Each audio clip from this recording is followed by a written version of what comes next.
Okay. All right, let's start it. Great, thanks. Don't hear any of that shit. By the way, that would have been the hit podcast of the fucking year. Of the year. Bert sits down. Bert year. Bert Are you sits down. Corona free? I'm corona free. Yeah, I don't get me wrong. Every morning I wake up going, "Do I got it? Do I got it?" Yeah. Well, Brendan offered you 23-year-old whiskey. I saved this for you. $1,000 bottle. I told this company, I go, Makoto, I go, hey, Bert Kreischer's coming. They go, we're gonna send you 10. We're gonna send you 10 bottles, $1,000 bottle. You go, we're sending you 10 bottles. I went, perfect. Me and Makoto. Bert will tear that thing up, dude. I sit down. I pour myself a little sippy sip. It's my birthday week. Not a big deal. My birthday week. Birthday's Wednesday. Wow. 37. Holy shit. Drinking problem. Alcohol problem. Anyways, so I pour myself a drink. Bert goes, nah, I'm not drinking. Yeah. The fuck's wrong with you, dude? You taking a week is it off, are sober you? October, Bert? No, dude. I'm off the road for like 8 weeks now. It looks like. So I'm gonna lean up and get healthy as shit. I literally. Dude, here's the deal. If I decided to go hard in this self-imposed state break, I would be fucking dead. Because there's nothing to do. I would start drinking at 4. Yeah. I would drink until 2 in the morning. Sure. If I got to put some parameter on me, because this is like, what is it? Idle hands? Or the Devil's Playground? The Devil's Playground, yeah. That's So you can drink. Are you one of those guys? If I drink one glass of whiskey at let's say 2 in the afternoon, I'm done for the rest of the day. No workout. I'm not working out.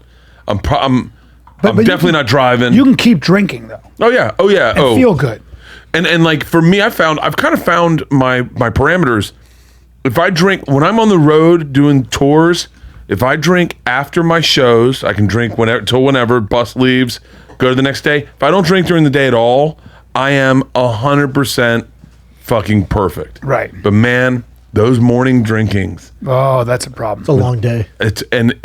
Morning drinking. When we pulled in New Orleans, the day everything broke down. Last week. We flew to New Orleans, got the red eye, got in at 8, hit Bourbon Street, started having cocktails, took a meeting about a movie, slide into a meeting, have more cocktails, everyone's out. We go back to the bus, crack another beer. I'm like, I'm gonna go to bed.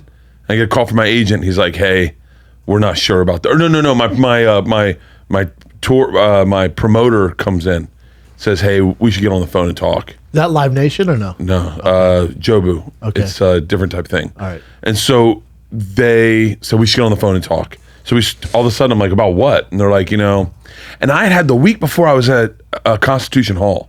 Constitution Hall is pretty big. It's almost like 4,000 seats. I did 2 shows. On the first show, I didn't think anything of it. I was like, dude, this coronavirus is bullshit.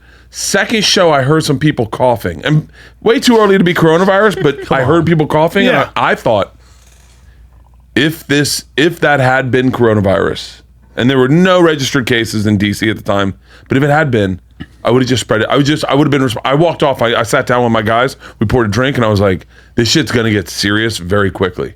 And then I sat down. And they did the numbers of how many people I was doing this weekend, and they're like, "If you get in front of this, then you're not responsible at all for this number of people getting infected. If you get in front of this and then just cancel now, you're gonna look like an asshole." But my thing about this is like, I would like to know who exactly is telling. Who are these virologists that are telling the fucking politicians? And I'd also like to know what they're saying. Yeah. All I keep hearing is that some authority figure goes, we're closing everything down. I'd like a little fucking explanation because I'm still. Well, these are I got a little touch of Eddie Bravo here. Me too. But these are steps. So they can't just quarantine everybody shut down for 2 weeks because then the nation would be in complete chaos. Right. So what you're seeing, it's steps. I understand. We're all going to get quarantined shut down for 2 weeks. Yeah. This is step where we won't be able to do this. They just. What did they say yesterday? Steps. Yesterday, CDC says 50 plus. 50, today it's 10. 10. On the ride in, Trump just had a talk. On the ride in, he said keep it to groups of 10. Don't go to bars. That's a suggestion. It's a suggestion. They can't mandate it yet. But trust me, that suggestion is going to come down because what's happening is. Did you see the picture of everyone in Nashville going hard as fuck? And the girl wrote Nashville undefeated, and I felt like going. It just takes one person. Yeah. And it's everywhere. Well, but you also, like the symptoms they say, days or weeks to show up. But also, those people in Nashville, those are young people. Okay. If you're young and you're by you're young, I mean under 60. Under 80. You're fine. Yeah. That's the thing I heard. Under 80, that. But we had I don't mean to interrupt you. No. We had that group chat, you, Andrew Schultz, me, and Chris D'Elia. And I was at the airport waiting to get on. This is how fast this shit moves. Waiting to do my show in New Orleans because we were texting everyone, and I talked to Live Nation that morning. Justin, I go, dude, I'm headed to the airport. My brother's flying out there. My opener, my feature. Are we good? He goes, we're good. That's at 9 a.m. I drive to the airport. I'm at the airport. Bert's in New Orleans. I'm like, hey, you're doing your show. He goes, as of now, we'll see. And then we were like, dude, don't say anything yet. Let me do it. But I'm going to cancel. So I call Justin, our agent. I go, dude, Bert just canceled. I know we're not doing however 70 million people that he's doing, but still, it's 1,500. Dude, 1,500 is a legit group of people to bring into a group into one place. I was like, I don't want to be responsible for this. Are you sure we're good? And he goes, right, dude, talk to Live Nation. Right now, you're good. And then ticket sales. This is what's crazy. Ticket sales went up. That's the other thing. They go, you're over the number. In Atlanta, you're sold out. Then New Orleans, they come late, so it's over 1,000 now. And so I'm like, what? And I'm on the plane. I go, are you sure we're good? And I had this pit in my stomach, like, this doesn't seem right, man. Dude, that's the one thing that freaks me out. Plane. We're literally, everyone's sitting down, board up. I went, ding. I panicked, sweating. I went, I got to get off. She goes, excuse me? I go, listen, I'm a stand-up comic. I have shows in Atlanta, New Orleans. They're getting canceled, and I was just flying there for that. You need to let me off. She goes, let me talk to the pilot. You know, the doors are closed. Nope, they let Pop off. They gave some young kid my seat. Let Pop off. That's the weird part is, and by the way, this is real inside baseball, but the promoter said, just so you know, we had 2 shows in Huntsville, and he was like, and we still had tickets available on the late show. He's like, they're still selling like hotcakes. Like there's like, we're like, it was at 86% for the second show. He's like, we're at 96%. We're going to sell that out. Like no one's worried about this. No. So if you want to do the show. I just saw it. You have a responsibility, right? That's what I felt. I'm like, dude. If to your point, I don't mean to interrupt. My thing is like, dude, my bros are gonna come out. My 18 to 36 demo, they're gonna come out because they know they're healthy and this ain't shit. My bros are gonna come out. My fans are gonna fucking come out.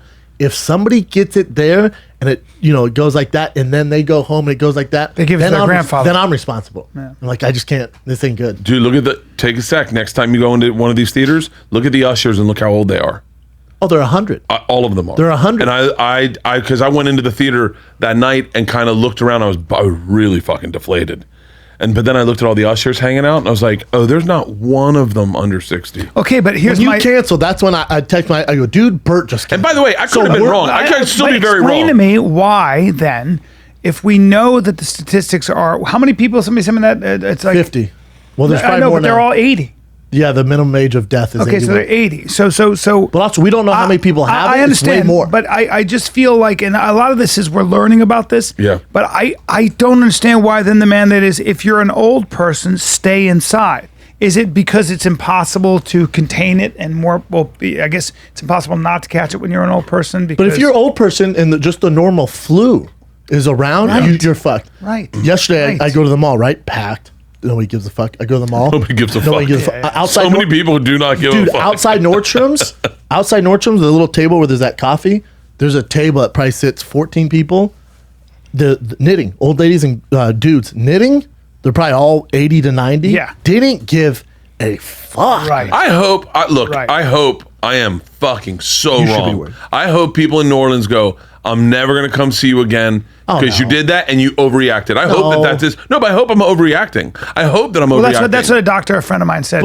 He said the best case scenario is that we overreacted. But he's in UCLA and he said, called me up yesterday and he's my neighbor. And he said, listen, I'm not going to let my kids play with your kids only because I'm working with this all day now and we're starting to see cases. And I think it's responsible for me too because the kids can carry it. And I said, that's fine. And hope for the best, expect the worst, right? But he sent me an article. He said, we want to do this because it will be best case scenarios that we overreacted. That's a good thing. That's me is overreact. My kids are. There you go. Yeah. I'm not going out for St. Patty's Day. So my demo is 0.4%, 20 to 39. That's and by the way, 0.4%. Yeah, but that's also like worldwide and in China. But here's the other thing. There's so many because the testing, there's outliers in China because like 80% of the people smoke in China. But also China lies, right? Who knows what the fuck? How many people died there? They cover shit up. But the other China, the worst. Yeah. Anyways, but the other terrible food. Anyways, animals. But the other thing is they can't only rich people can test for it. So only the rich are getting tested. There's so many more cases than we know of. Yeah. But we know how many people died? 50. Yeah. Maybe a little more. Let's say it's 100. But there's so many people with it. I thought I had it 3 weeks ago. Sure. You might. Oh, dude. We went to the Rangers game. In Texas or New York? In New York. We went to the Knicks game and the Rangers game, right? So we're at the Rangers game, and they come up and they're like, hey, man, we want to throw you on the Jumbotron. Wow. We'd love for you to kill a beer. Well, they did it at the Knicks game, and they're like, can we have you kill a beer? And I was like, That's yeah, big of time. course. Rip my shirt off, kill a beer up on the Jumbotron. Fuck yeah. Madison Square Garden goes nuts, right? Yeah. They don't even know who I am. I'm just some dude who ripped his shirt off, killed his beer. Hey, big boys streams St. Patty's Day on Netflix. Like, I'm all in it. Go to the Nate Rangers game the next day. They're like, they come up and they're like, yo, shirt's coming off, kill a beer.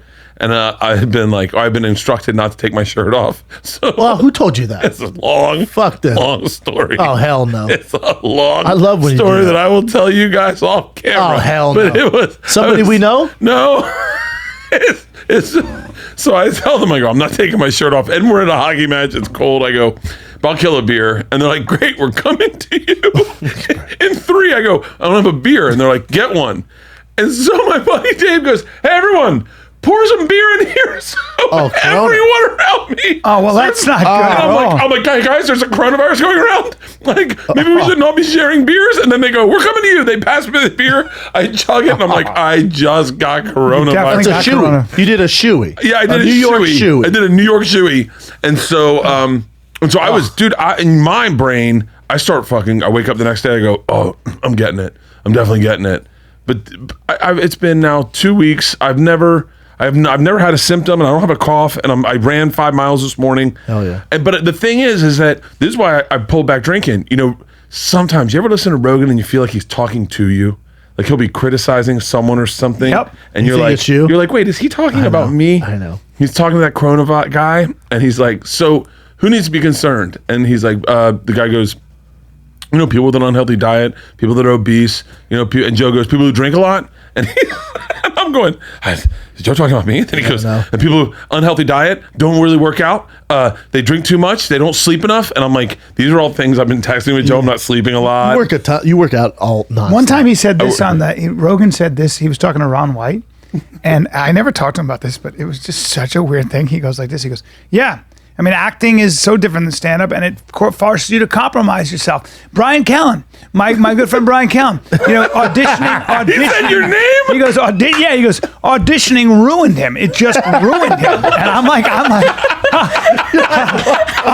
what did he say? Callen. I'm like, what? He goes, it ruined him because he had to like please everybody when he's in the audition. So now he's got to please people. So it just ruined him. I'm like, hey, or made him great. Right. Like, what the fuck are you talking about? What do you mean ruined me? I didn't know you looked at me that way. It was so weird as fucking. And Ron White just kept talking about something else. You know, I was like, can we back up? Anytime I hear drinks too much, doesn't work hard enough, has no discipline.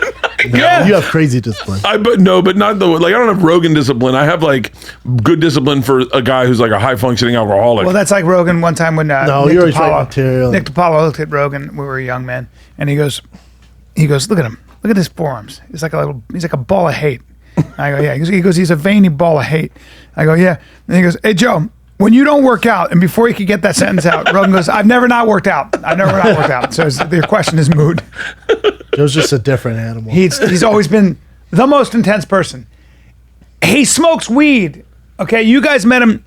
You've known him since he's been a pothead. I knew him when he was 28, 27, 26. Intense. You have no idea. Did you ever open for him, Bert? No. I wish I wanted to. I had an issue. I opened for someone, and I had an issue about power. Who? Jay Moore. I feel bad. I feel bad. I don't want to sound like I'm talking bad about the guy. You're not. Obviously, our relationship kind of fell apart, and we don't speak.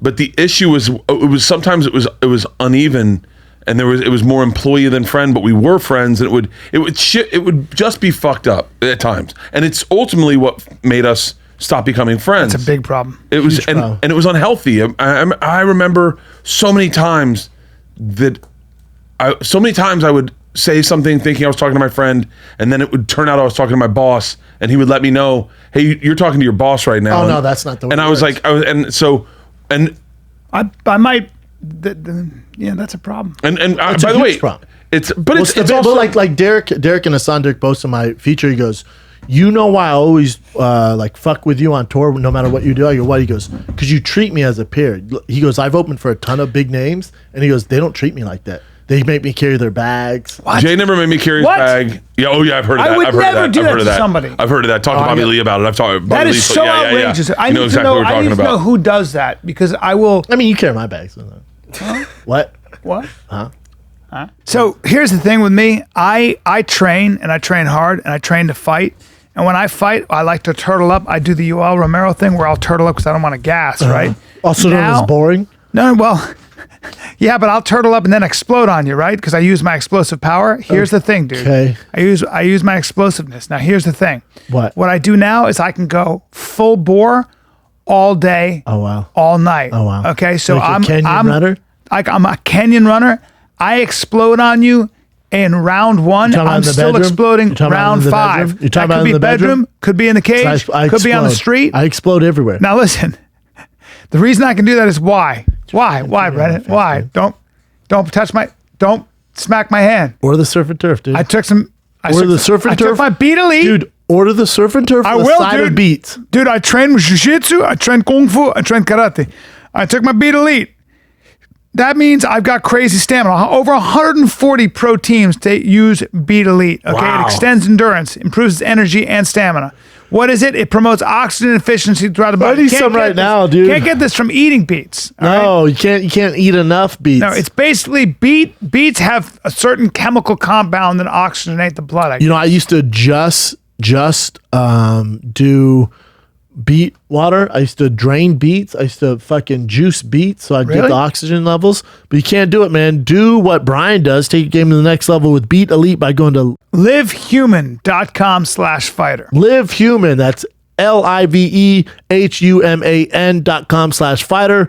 Livehuman.com/fighter. Again, that's livehuman.com/fighter to get 20% off your first purchase. The team at Human is making this offer exclusive to TFATK listeners. You won't find this deal anywhere else. MeUndies. They're all over, dude. They're taking the world over. They sent me some elephant undies and matching socks. They did? And my kid went, "What are those?" I went, "Shut your little mouth. They're Papa's. I love them, man." They're the best underwear on planet Earth. Oh, MeUndies. dude, it's time to get rid of those Sustainable, old soft. undies, dude. They're Get incredible. rid of the old ones. Yeah. It's time to end that toxic relationship with your old shit-stained undies. If you get MeUndies MeUndies, offers you will endless only wear them. options for those looking to up their undie game. You can choose a monthly membership, which I did, build a pack, and you can even match your undies with your other half. Talk about your socks, man. MeUndies are made with soft, sustainable fabric, available in sizes extra small to 4XL. Yeah. The thick boys, Thick you can boys. get on it right now too. From Black Unicorn, MeUndies prints are made for your self-expression. It's like when you have coffee and you have to have your mug. You'll do that with your MeUndies. You'll choose those every time for special and occasions. get The 15% best. off and free shipping. This is a no-brainer, especially because they have 100% satisfaction guaranteed. You don't like them? Cool. Money back. Get 50% off your first order. Free shipping. 100% satisfaction guaranteed. Go to MeUndies.com/fighter. That's MeUndies.com/fighter. What were you saying, Bert? There was so many times where, and it wasn't all the time. It was just like, and it was never creatively. I think creatively we saw each other as peers. It would just be in like weird fucking times. And so one time Rogan said, he's like, why don't you come to the UFC? Come open for me and come to the UFC. And Rogan's playing theaters. How this long time. ago is this? It's got to be like 9 years ago. A while ago. And it was a while ago. And I was like, and Tom's like, you should do it, man. I think Tom was like, I'm going. Because Tom used to open for Tom him, used right? to open for him too. So Joey. And I just decided not to because I didn't want. I liked Joe and I have so much respect for Joe. And in a way, I don't know how you guys feel, but I really look up to him in a lot of ways. I look up to him and I lean on him for advice about things. Before I make any decision, Yeah. I text Joe Rogan, Brian Callen, and Todd Feldman. Yeah, yeah. Those are the three horsemen for me. And so I never wanted to look like an employee to him. I always wanted to be like a peer, and a peer that at least I knew where I looked at him, that he would always look at me at the same level. And it's always, I'm sure he's always looked at me as like a little brother that he could help fix. But so yeah, I never opened for him, and I whatever it is, I kind of miss it. I heard these great stories, and one of the things he always said, he's like, you got to tour with people you like. And I didn't do that. I always wanted to work with the people in the local towns and meet people and help build the scene and help local comics get good spots. And I did it up until I was selling out clubs, adding shows on Thursdays, $35 tickets. Yeah. I was always letting local guys open for me. And then when I got the tour bus, I was like, all right, I'm gonna bring just comics that I like. Your guys. Yeah. And I said, I feel really guilty. I remember saying this to them one time. I go, I feel really guilty that I'm not helping the local comedy scene and letting guys do spots. And Shane Torres goes, he's like, dog, you met me in Portland. I opened for you in Portland. Dave Williamson goes, I met you in Miami. And Jesus Trejo goes, I met you in Irvine. Yep. And I was like, oh, that's right. Yeah. Oh, that's right. That's how I got you guys. I let you guys open. You're doing it. Yeah. But the other thing is I was doing the same thing because when you're always doing sets at the Comedy Store, like you fucking legends are there. Like it's the Pro Bowl of fucking comedy. So I didn't know where I fit in at because I'm always looking up all my older brother. I consider you guys older brothers, so I was always looking up to everybody. And so when I'd go on the road, I could kind of figure out where I was in the line, if that makes sense. Yeah. I have a guy do, how long you doing it? 8 years. Okay, cool, man. But you're not Bert Kreischer, you're not Brian Callen, you're not Theo Vaughn or Chris D'Elia or Joey Diaz or Joe Rogan, Tom Segura. So I could navigate where I'm at. So I did that for a year. And then I was like, oh, I just want, but then sometimes the shows would be great. If depending on what market. If you're in Miami, there's monsters down there. If you're in DC, there's monsters. New York, obviously monsters. Oh, bro, San Diego monsters. But sometimes you go to certain markets, and as Brian says, it's a disaster. I'm talking disaster. But it was training camp for me because I'd have to dig out of the biggest hole because the person in front of me had puppets, or they had some gimmick where it wasn't stand up. Like, how what the fuck were you thinking, bro? I saw. I went on to that point. Hey, hold on, real quick. Do you remember when we were doing? It was when we're very first starting. You and I were doing a casino, and they go, "This guy's gonna go first. He does magic, and he also does jokes." And you go, "Not happening." And I was like, "I don't give a fuck." Brian goes, "Not happening." I go, Brian, I don't care, dude. I'm fine. You go, "No, it's not happening, Brendan. You're a young comic. This guy's been," he goes, "How long you been working?" The guy goes, 30 years. He goes, "Nah, this ain't happening." The guy's like there with his I'm not rabbit. letting you come up there with a fucking fireworks He has a show. rabbit. Brendan's got to follow you. Hey, he has a rabbit. He has his rabbit like a bird. And he's like, he's going to release what doves. the fuck? And Brian goes, "Not happening." I go, "Dude, who gives a fuck?" And Brian goes, "Let me talk to you." He goes, "Dude, you're just starting.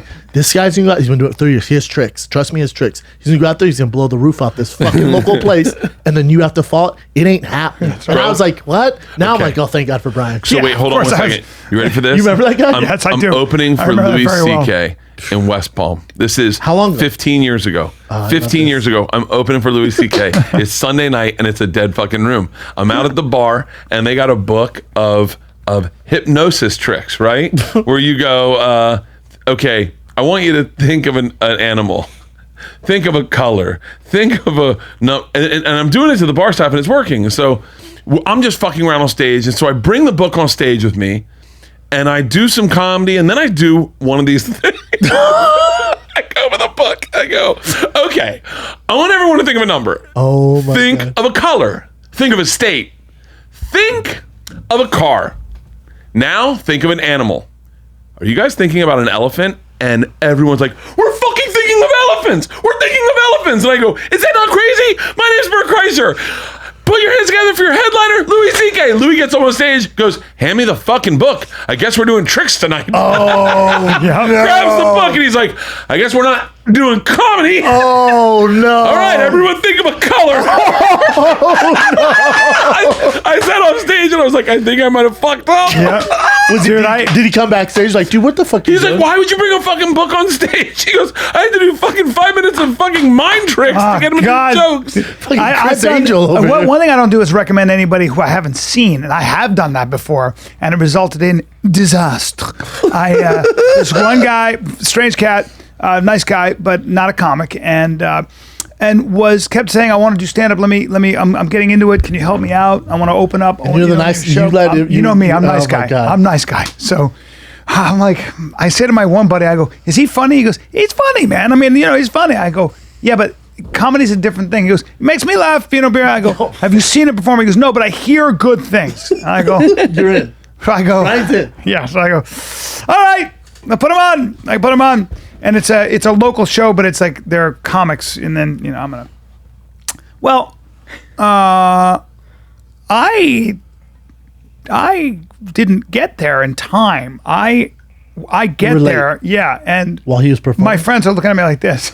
They're like, "Hey, dude," I go, "What?" He goes, "What happened? Who was that guy?" I go, "What?" Well, he showed up as an alien. In an alien costume. With the long fingers going, I am from another planet. I am an alien. And he was doing comedy like that. Dead silence.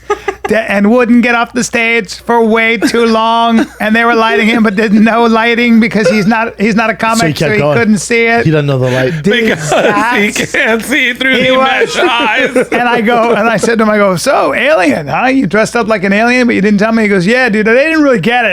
Whatever. Sometimes these people are too smart for them." I'm like, "Oh, okay. All right, dude." Well, that's why. So fucking bad. They were like, "You can't put an alien up." The guy goes, "You can't put an alien up on there." I brought the first time I ever brought someone. This is one of my favorite stories to tell. First time I brought someone, I bring Tom Segura up to Sacramento. Now this is when Tom had hair and he used to comb it back. But you've been doing comedy longer than Tom. So he gets up. This is, by the way, fat Tom, no beard Tom, button down, like relaxed shirt Tom. How many years deep in comedy is Tom at this point? He's this is that Tom. Okay, this is that Tom. He used to comb his hair back. He'd comb it all the way back, right? God, he's gotten a lot better looking. So he goes up. He had to do 30 minutes. Tom's maybe Tom's maybe doing stand up. I don't know, maybe like 4 years. I'm guessing 5 years. And he goes up. And it's Sacramento. It's a B club. It's called Laughs Unlimited. It was a tough crowd. You had really improv and do a little crowd work to get them with you. And Tom goes up with straight material, and it's straight like aggressive material, and they are not having it, and he is not getting a laugh. Really? Not funny as fuck. Anyway. Not but he's doing 4 years. Laugh. Not one laugh. Joke stops. They don't realize it stops. Starts a new joke. They're now confused. Huh? What's going on? And he starts sweating. Are you in the back? I'm in the back watching. He's sweating, and as he continues to sweat, his hair starts flattening to his head, right? And it's thinning. And at one point, there is one line of hair. There's one combed line of hair like this, and everyone is watching. No one's now hearing a joke. They're hearing that one line of hair. And his joke bombs, and the hair collapses, and the room goes, oh.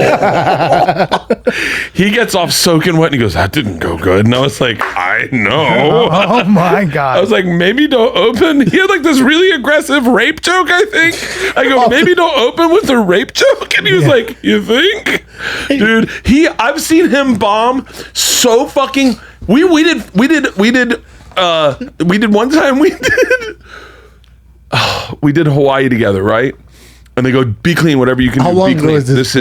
This is fucking, this is 13 years ago. Leanna just had Isla, so 13, 14, maybe 12 years ago, 10 years ago.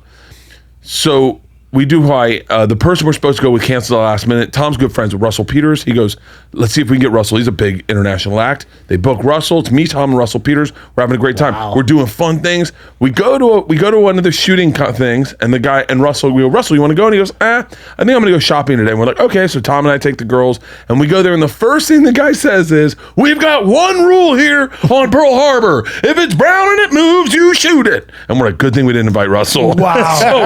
So we go to do the show. I go up. I bomb immediately, and I'm a little dirty. You opened? I opened because it was a rough show. So I go, I'll open it. Tom, I'll give you an easier spot. And then Russell will kill. Good friend. And Tom's like, yeah. They go, whatever you do, don't make fun of Hawaii and don't bring up Pearl Harbor, the war. And we're like, okay, sure. That's not in either of our acts. I go up and I eat it. And Tom decides to pivot and goes up and he goes, hey, man. Beautiful here in Hawaii. They say island life is slow. I didn't know they were talking about their metabolisms. Man, Hawaiians are fat. You know, I was walking around the base today and I got lost. Luckily, I ran into a bunch of Japanese guys. They really know their way around this base, huh? And now we can hear the fucking commander going, what the fuck is going on? What the fuck is going on? Tom gets off, the host of the night then goes, put your hands together Russell Peters, we realize we're sitting with 12,000 people who have been taught if it's brown and it moves, shoot it. Oh, and Tom looks at me and goes, I hope he doesn't move around a lot in his head. Dude, we bombed so hard. Oh, fuck. And I miss, those hurt. They hurt so bad. Yeah, they do. The breakfast the next morning, we went to the beach and we were like, I was like, how you feeling? He's like, not good, man. Like, we'll never do this gig again. But the fucking, to giggle about it now is like the greatest fucking feeling. Bonds you closer. Because you guys went through it. It's like a fight. It's the reason me, Tom, and Christina and Leanne, my wife, are so close is that we sat at the beach the next day getting drunk and just commiserating about how bad it was. You and Tom met where?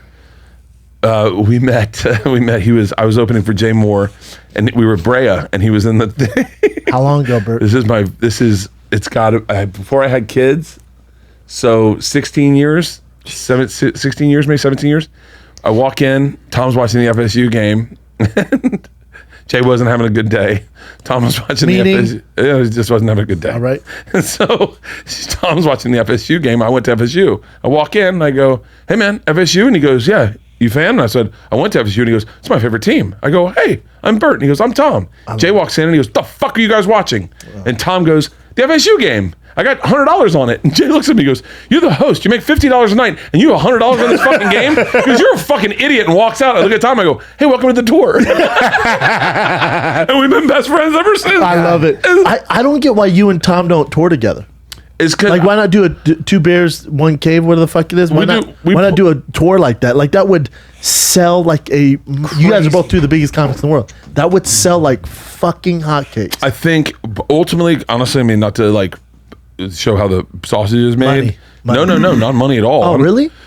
He's repped by and I'm repped by. And neither of our agents want to do business with each other. Fuck them. I know, but it becomes super complicated because dude. I mean, even like I hate that shit. I hate that shit. It's why when Justin started, very wisely, he started gathering all the like the Death Squad comics, and it was such a brilliant move. And I don't think everyone looked at it that way. And that's why I always respect Justin. Justin's smart as fuck. He was Justin. And he had all these guys, and he was like. He could easily do a fucking tour, put together. When you guys did the fucking thing in Arizona. Yeah, Arizona. You know what we're doing in June? Chicago Theater. No. Brian, Bobby Lee, Santino, and me.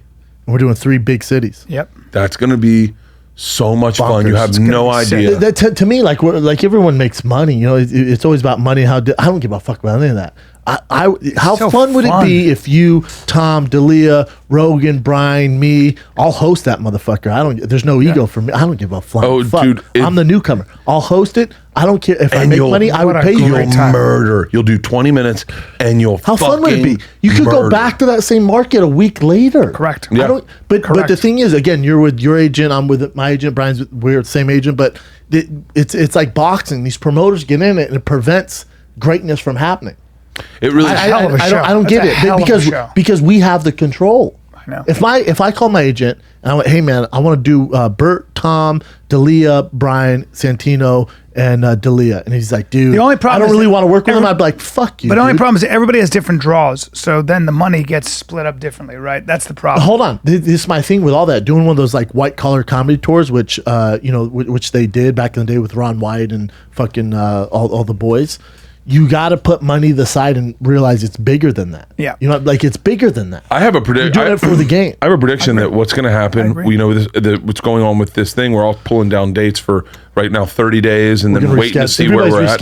And all of us have big fall tours planned. I mean, everyone's got a big fucking fall schedule. I cancel my Europe tour. I think, by the way, I have an Asian tour I still haven't canceled. Well, they're kind of good there. Possibly doing it over there. Yeah. Who knows? Bert's always one step ahead. Who knows? What would be cool, I don't know, and this would never happen, but what would be cool is a huge arena tour at a comparable ticket price, meaning not, letting the economy get back on its feet for a season and giving people who are going to want to go out. And I think if we could come together and find like a great lineup that it doesn't have to be all of us at once. It can just be people in different cities that can do different cities. You have these 10 guys and you don't know what city, but you're going to get 4 of them. I had the Call in Sick to Work show. This was the greatest fucking show I planned at the Comedy Store. Yeah. So those of you who don't know, I talked to both of you guys. You guys are both on it.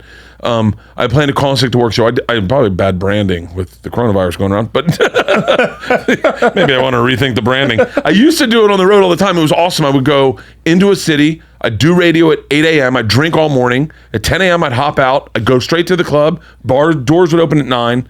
Show up at 11. Do a show. It was the most fun. And then you get done, and then everyone day drinks, and it's the funnest shows I've ever done in my life. I was so into it. So we just set it up with a store, released tickets a week out. It was sold out immediately. No one even knew the lineup. The lineup was fucking insane.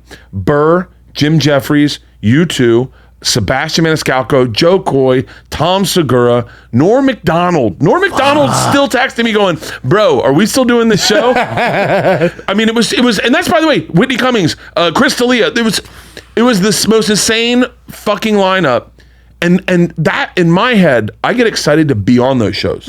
Because you look at it and you go, as a ticket holder, you got to see that and go, what kind of show do I get to see today? Yep. Exactly. Like, not only will I see like D'Elia come out and fuck with Bryan on stage, but I'll see Norm Macdonald come out and fucking. Did you see his coronavirus set? It's going viral. No, it's once again bad branding, but it's going viral. It's. I mean, it would have been so epic, and then it just with this. Dude, I had so much. I have a marketing brain. Like promo brain, You're the best at it. And I'm promoting this special, Hey Big Boy, streaming right now on Netflix. But like, I had so many plans of like how to get in front of this and really allow people to find it. Yeah, this is it. It gets real dark. He calls it. Can we watch it? How long is it? Is it 15 minutes? It's like 5 minutes. Oh, let me see it. I love Norm. I wasn't going to talk about the coronavirus. But on the way here, I got really ill. He's the best, dude. I love him. But I think he's such a savage. It's. I don't want to. Like, everyone should go find it. It's so. He's just so good, man. He came backstage at the store one time, and it was like me, Rogan, Bert. It was just a bunch of people that all would command attention if they were the person in the back. And he showed up, and everyone shut the fuck up. I mean, like, everyone. Joe takes a hit off a vape pen. I think Norm's sober. And Norm was like, hey, Joe, what you got there, Joe? And he's like, oh, it's a vape pen. He goes, hey, mind? I was like, well, it's marijuana. Norm, he goes, Jesus Christ. Joe goes, hey, that's really strong stuff, Norm. And he says, puts it down, and he goes, I ever tell you a story about Bill Clinton? And Norm was just like, what the fuck? Legend. Yeah. Dude, he's just the best. He has jokes. I've told jokes of his on like he has the best jokes, just the best jokes. I put it, no lie, in this special. I called Stanhope one time. I don't like to like try to set up a joke that I tell in the special. I won't tell you what joke it is, but like I had a joke in this special that was this current one right now. That was Hey Big Boy, which was like my white whale. I called Stanhope one morning. I go, hey, what are you doing? He goes, I'm drinking a vodka and grapefruit juice.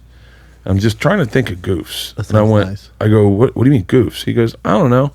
He's like, I don't know. I'm trying to write a knock-knock joke. And I go, really? He goes, yeah, I mean, we're as funny as those guys were, right? Like, we're great comics. We got to be able to write knock-knock jokes. And we started talking, and then we ended up talking about Norm Macdonald. And he thinks Norm Macdonald punked him one time because Norm Macdonald gave him a shout out, and he's never met Norm Macdonald. And so then I get into a Norm Macdonald rabbit hole, and Norm has this joke. I've told it before. I won't tell it again about meeting his neighbor. Norm's jokes were like old school joke. He could write set up and punchline an old school joke, and I got obsessed I was like, I can do what I can do. I'm gonna do what I do for every special on this special. You're gonna hear stories about my kids, my wife, me being a bad dad, everything's all the stuff, sex joke, blowjob joke, shit joke, everything, all the shit I do. But I was like, I want to write a joke where if another comic hears it, they're gonna go, oh shit, that's guy walks into a bar, and I did it. And I was just, you write a joke. Is it on the special? Yeah, it's on the special. When you write a joke and you're like, can you tell it to us? You can't. No, you can't. Hey, you've been doing press, right? Is there anything? No press. You haven't coronavirus, man, shut down everything. Oh, there you go. I was supposed to do a big press tour out in New York here, and everyone's no studio audience, no guests. Is there anything worse than tell us a little bit? What can we expect in this special? Oh yeah. What? I mean, especially if they don't know funny. who you are. Yeah, you're like, how much does that work? How much does press when you do? If it's the right press, This works. This works more. Anyone who likes us likes Bert. Yeah. Anyone who's going to like what I do is listening to this. Yeah. And I think it's... But I'm saying when you do First one of my what is favorite your press tour? Who are you going to do? I want to know. And how much... I don't think it made any difference at all. It does. If you do Barstool, which is our demo, our guys like it. Right here, son. You do Barstool. Yeah, I did that. There's, Pat McAfee's a big one. Well, Pat McAfee's the biggest. Pat McAfee's like... I didn't know that. I wish somebody had told me that. Bro. Well, he asked me to do it in Pat's my good Indiana. friend. You're a good friend too. Real good friend. I love Pat. Yeah, I love Pat. He texted Anytime me. I have anything, I text Pat. Huge podcast. Huge. Way bigger than us, dude. Way did bigger not than the know three that. of us. In football, he's like for him. he's It's the straight voice. sports. He texted me the for other day, him, and he goes, so our sport chatter is going to be a little low. Any interest in flying out to Indiana this week? And I would have was done like, it. Fuck yeah, You should I'll do do it. it. I'd go hang with him. Have you been to a set, right? Yeah. So it's in Indy, and it's in downtown. It's like a Rogan compound. It's a Rogan compound, but it's in downtown Indy. He opens up the garage. You walk in, and it's like studio, basketball court, fucking podcast bay where he shoots his show, upstairs merch. Like, he just figured it out. He was the guy who was on Barstool. He played professional football. He's a punter, pro baller, not a big deal. Pro baller, plays with fucking, the best guys in the world as far as he'll golf and do that. He has the best. Everyone loves him. So the biggest names in the NFL go on his show. They talk to him first. He's an amazing commentator. Amazing. The best. So he does college football for ESPN. He's on. He'll go on First Take. He'll go on Wake Up in the Morning or where the fuck it is. He does all of it. Good for him. He's the man. best. Good for him. And he used to be a hardcore partier. Now he just smokes weed and just. He did the announcement.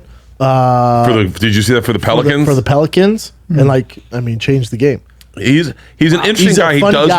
but he's a real funny. I think a lot of those punters are funny, interesting. Look at him in that outfit. Oh my god. Oh, and he's like, I'm He's a telling you, silly man. goose. That's him at WrestleMania. He's You super would- silly. you You would would love him. love him. He's one of my favorite people. I didn't know who he was. Somebody He's said so talented. When I got to Indiana, they said Pat McAfee wanted you to do a show, and I go, I don't know who that is. I don't know why you don't talk to me. And I was like, but you know how it is. Everybody wants me to do I a know. podcast, so I'm like, I'm not doing a podcast in Indiana. I just got here, and I got a bunch of other shit to do. He's the biggest. And then you told me that he's an amazing guy, and I'm like, well, He's my boy. Didn't Yeah, even he's know he Bert's was. boy. Like, Dude, they didn't say anything. I They love said him. Pat McAfee. I go, okay. He's so I wish talented. they had told me. He's He really so is. fucking talented. I told him one time, I was like, pretty confident that with very minimal training, I could be a competitive field goal kicker in the NFL. Oh, and he fucking Oh, boy. lost it. And then Burr caught wind of it. Was he a field goal kicker or just a punter? Punter.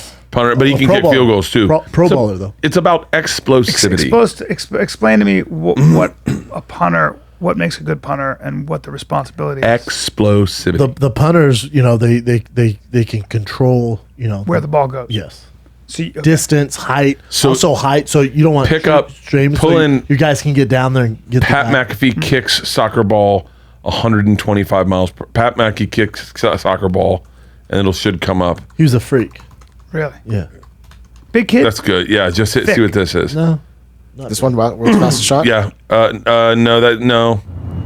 He kick. Yeah. Watch this. Yeah, that's it. He 124 kicks miles per a hour. soccer ball 124 miles per hour. He's And a by the way, he beast did this. Commentator. He'd also light up guys. You ever seen him? His highlights of. Jesus. You ever seen the highlights of him hitting guys in the NFL? Oh yeah. Bring up that chin. He put helmets on people. He was like a Japanese got- fucking pilot in World War II. Really? He fucking He's got lit he's people got up. explosive power. Explosivity. kickers do. Yeah, kickers. guess. That's the one thing he told me. He said, "You know what the difference between me and you is?" And I said, "No, what?" And he goes, "Explosivity." Yeah, He I goes, believe it. "I have." That's why I think Joe could be a legit field goal kicker. We played basketball and he's fucking good, man. This is, by the way, this is a place kicker, field goal kicker, punter. And look at He the way also he's behaving. he also did some field goal kicking. Yeah, look at him, look at him. Punter though. Boom. Dude. It's him lighting this dude up. The best are his onside kicks. Watch this be. right? He's about to take it to the house. Usually the kicker's the last Here thing he you worry comes. about. Boom! Bam. Good job, Pat. Look at him. And also Look at him. Look at him. Look at him. also Look at him. engaged Look in at him. Look at him. Dime piece girl. Oh yeah, guys like that, alpha guys like that, they get who they want. Come on. Punters usually don't. Yeah, but a guy like that. Hey, Yeah, but all Hey, I'm saying is this. hey, Watch this. hey, All I'm look saying at is this. Watch this. Nope. Helmet to helmet. hey, look at me. Yeah. Punters don't. They're lucky they even get food on the plane. Okay, but he's different. Hey, punters don't. Really? Nope. Dude, look at Well, him. one time our field goal kicker on CU missed the game-winning field goal. You know what happened to him? Well, he sat on the back of the plane and didn't get fed that day.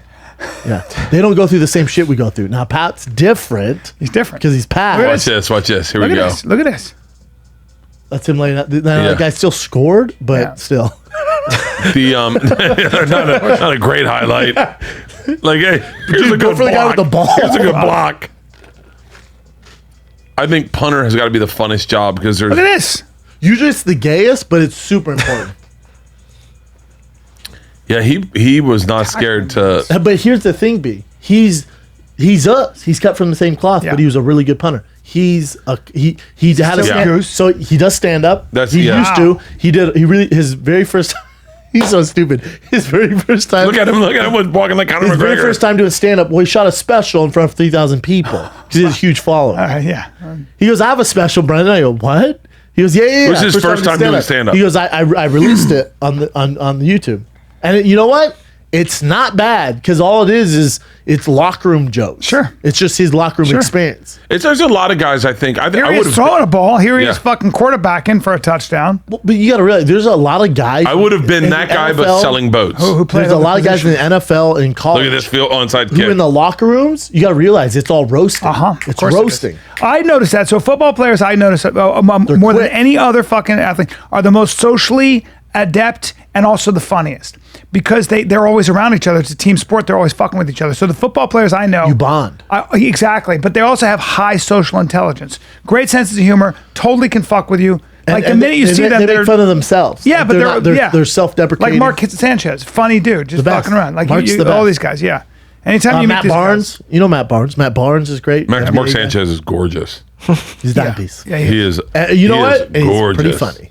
Is he really? Yeah. I did Good Morning America with him one time. It's little things. Like I was like just saying, stop he was it, teaching too. me how to throw, and I'm like, Oh, 'cause he you goes- need to know And he that, goes like yeah. this. He goes, "That's a good release. Actually, it's good." I go, "No, I'm a very good athlete." He goes, "Take it easy now. Take it easy." And he just kind of. I told- It's little details like that where you go, you understand the language, you get the language. Mark was one of the first times where Mark's a good buddy. I wonder if he cares if I tell the story, but Mark was going. We were fucking well, this girls girl don't together. like girls don't like him, right? That's not Well, attractive. Eva Longoria, he dated forever, and then any girl you bring is gonna like him. That's right. Well, I learned that. God. You learned that the hard way. So Yeah. he has this place in Dana Point, right? And he goes, "Dude, I'm having this party. Come over." First time I ever did Molly. I go over there, and they take everybody's cell phone. I go, "Dude, I'm not giving my cell phone." He goes, "You gotta get this is the only way you get it." you gotta And he's turn it like, off. "Dude, you're my boy, but you gotta give your cell phone up." I'm like, all right, I get there. Well, when I say the most gorgeous people I've ever seen in my life, I'm like, "What are we doing?" Yeah, take my cell phone. Yeah. I don't give a fuck. Yeah. Hey, take my wife too. Can she put her in a bag? Dude. Yeah, let her. Fucking- Well, there Oh, it but is. that's There like, it oh, is. well, he won a Heisman. look at Well, he this. won a Heisman at SC. That doesn't even look real. Yeah. And by the way, and a great guy and a funny guy, intelligent guy. So there you go. And the cutest kid you've ever seen in the world. sure. The cutest kid. Sure. Sure. And super athletic for 3. Sure, he's got it all. Jesus. Some people have it all, guys. So Yeah, it's funny. now I'm in a bad mood. You know what's crazy is that this is going to sound somewhat egotistical, Right. but like we look at him and we go, he's got it all, right? He's gorgeous. There's a guy probably in Ohio going, man, Bert's got it all. Oh, And then you look at me and you're like, man, you got to shoot higher. Sure, with sure. your though. career, dude. My wife just Now, lost a bunch of weight. I'd like to wear a very tight green sweater like that. on the front cover of GQ. Somehow, I don't think Yeah. I don't know if that would. I should do that. I should wear that with a football. You're and skinny see- enough though, where and it's not see- going to look bad. I look You're like an skinny. asshole. Yeah, but you're skinny enough. Your face would. That looks like a St. Patty's Day look. Yeah, it does. Dude, St. Patty's. See ya. My birthday week. See ya. No, St. Patty's is canceled. Yeah, oh, hey, everything's canceled. canceled. Neighborhood parade. Go. Not happening. They're all. Hey guys, if you're looking for something to do this St. Patty's Day, spend it with me. Hey Big Boy on Netflix. Have a beer every time I touch my face. I'm gonna watch it tonight. I probably touch Where'd my you face. shoot still. it at? Cleveland and the Agora. Oh, I fucking love Cleveland. Cleveland's fucking great. Went in and did Rover, another great radio show. Oh, Rover's great. Rover's good. Rover's You awesome. told me to do Rover. People warned me about Rover. They're like, he'd be a little nasty. No. He was fantastic. His whole group of dudes, All of them are great. and they're all fucking great. They were all fucking Well, fantastic. Rover didn't and he know- did his homework. Yeah. So like his question, and I got done with, oh, dude, this is some of the best radio I've ever done. He goes, yeah, man. So when I got By the way, Howard Stern. Brendan, When I got there- this in this trailer, just to be fair, Play it, just Jim. skinny. You don't play the sound. One of my jokes that was put in here got memed, fucking like that. A joke about my wife. I wanted to have sex with her, but she was sick, and she was like, "I don't want to get you sick." I was like, "Well, practice safe sex." Yeah. She's like, "You're gonna wear a condom?" I was like, "No, doggy style, so you cough into the wall." This is the skinniest I've been in my adult life. Why'd you get so skinny? Just for the special Sober audio? October. Look at this. No, you don't need to play audio. I don't give a shit. You do the whole special with your shirt off. Yeah. That's Bert, man. Yeah. But look at this. That's the skinniest I've been in my adult life. Is that sad? I felt fucking ripped. I felt ripped. Clear. You felt ripped. I felt fucking ripped. Isn't it great when you feel like that? Here, turn up the audio. You can hear this is the joke that got memed. They don't make regular porn? I go, what's regular porn? She's like, the stuff we do. I go, you mean a bloopers reel? No. Here. She won't even fuck me if I'm sick. I will definitely have sex with her when she's sick. She's like, I don't want to get you sick. I was like, we'll practice safe sex. She's like, you are going to wear a condom. I was like, no. Doggy style, so you cough into the wall. There you go. You got a cold woman, not AIDS. Spin it around, Doc Holliday. Let's hit this longer. By the way, do you watch your own specials? I just saw myself ghost biting. Like, you ever give someone a sandwich, you made them, and then they go to take a bite and you go, I just do, when I watch my special, I start doing the act. I just started doing that. I've never done that with a sandwich, but that says a lot about how your relationship with food. Do that again. Oh, I do too. You want to know one worse? I do the same He does thing. that with one pie. worse? If he sees pie, he No, goes not like this. pie. He I'm goes, not really that big That on pie. pie's nice. I do that with kissing scenes. I was watching a movie called Name of the Rose with my dad when I was probably 10 years old, and they start making out, and I'm sitting next to my dad, and I just start ghost making out, like, Well, porno must be exhausting for you. dude. I was just telling someone this the other day. I saw Rocco Siffredi's and Savannah Sampson. Have you ever seen that one fuck, where it yes. is the most those are names I haven't- aggressive Savannah that's it. Sampson. fucking blowjob? Oh, really? And I was telling Tom, I said, halfway through it, I found myself swallowing a lot, like just going. Ugh. And then when he goes, all right, let's time to fuck.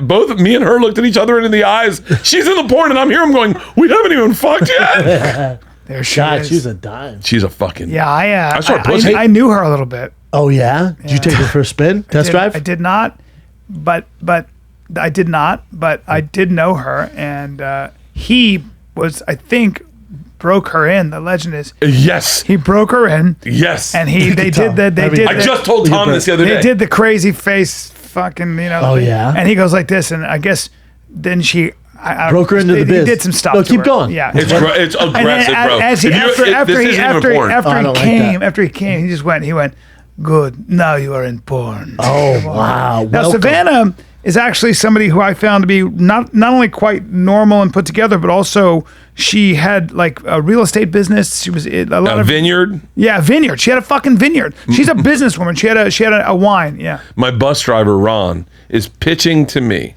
Okay. It's like, all right. Now he's a black dude. He's like, all right, here's the deal. Okay.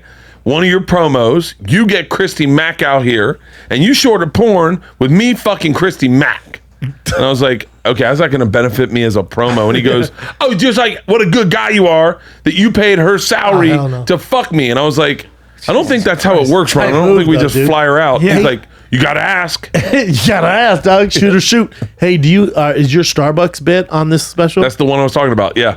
That's the one I love. That's my favorite joke. I haven't seen it. Oh, dude. Saw it at the Comedy Store. And Dude, it's like the best. It's the best bit that I've ever done in my life. It's better than The Machine, in my opinion. It's like I'm like in love with this bit.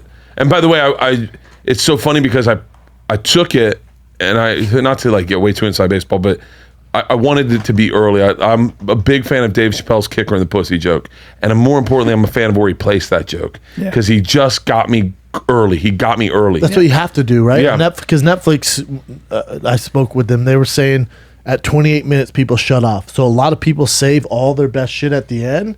you should put it at the front. Most of your shit should be at the front so you captivate the audience, because no matter who you are, Dave Chappelle, Bill Burr, Bert Kreischer, Tom Segura, Chris D'Elia, they're going to stop after 28 minutes. So they're going to get your vibe in the first 28. Yep. D'Elia told me that when I did Secret Time, I had it stressed out. I had this ziplining joke that I was closing with. It fucking murdered. It murdered so hard. Fucking when in doubt, spread them out. I said that's it's the closing line. It's the perfect way to close a special. I have it at I started at like 45 minutes, goes and leads into breaks out the hour. And I'm sitting backstage at the store, and D'Elia is sitting there. He's with Eliza, and he's like, hey, congrats on the Netflix special. I was like, oh, thanks. He was just giving you a heads up. They're not watching past 30 minutes. So if you got a joke you like, I put it up front. It wasn't Chris going, hey, here's how the algorithm. It was just Chris saying, hey, I had a closer that no one ever heard. Very and now important. Chris talks about it where people from one of his specials on there, I forget, not Man on Fire. They never even another heard. one. He goes, I saved all my shit at the end. He goes, people will reference the beginning, like, it was good, man. But and he's like, oh, you didn't get to the meat. I heard him say that to me. I took all my fucking that Secret Time and I put anything that got a big laugh went in that first 30. Smart. All of it. I jammed everything, and I mean even chopped bits up, and I was like, fuck it. And my closer started at like 22 minutes. Smart. And I was like, so good to know. But why not do so 30? Good to know. Why not do 30? I'll tell you right now. Why not? Because you know why not do when you're on the road and you're doing an hour. No, road's different. No, road's different. I'm just saying that. But I'm saying you could do. Yeah. So let's say Highlight reel. Let's say Bert just did 30 of complete fucking savagery work. Yeah. Then you have another 30 you go on tour with, and you build off that. 100%. I mean that So would it's be like that would be an 30. interesting Or the others proposition. back 30. I don't know if they're going to give you 30. $20 million to do 30 minutes though. So like, should. and that's You what got you 20 want. mil? No, but that's what Chappelle gets. So then this one, I was like, all right.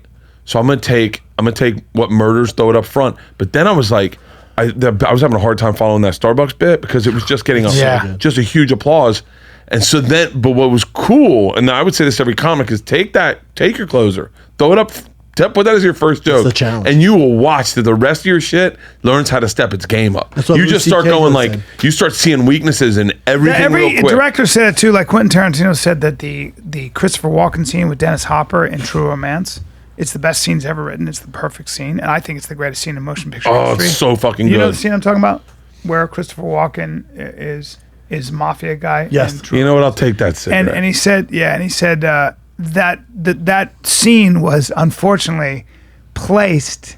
It was I couldn't follow it. Yeah. You can't follow certain. But I heard Louis C.K. say this before. He says, if you're a young comic, and I always took this out, he goes, put your best shit at the front, and everything else is going to catch up because you're going to work on that. Bro, so take whatever, if you're not a polished comic, take your best joke that you usually save for your closer, put it at the front, and the rest of your shit's going to catch up. I got to the point where I was like, I was going through the set and going like, God damn it, I'm stuff that used to kill. Like I have this bit about buying a gun, and I there was a part of it that just murdered, and I was like, fucking get rid of it. Like I got because you needed that front part to be so good. Yeah. You're like, fucking let's trim the fat. Let's start with a brand new joke. Let's and that it's a cool way of doing comedy these Trimming days. fat is so good, man.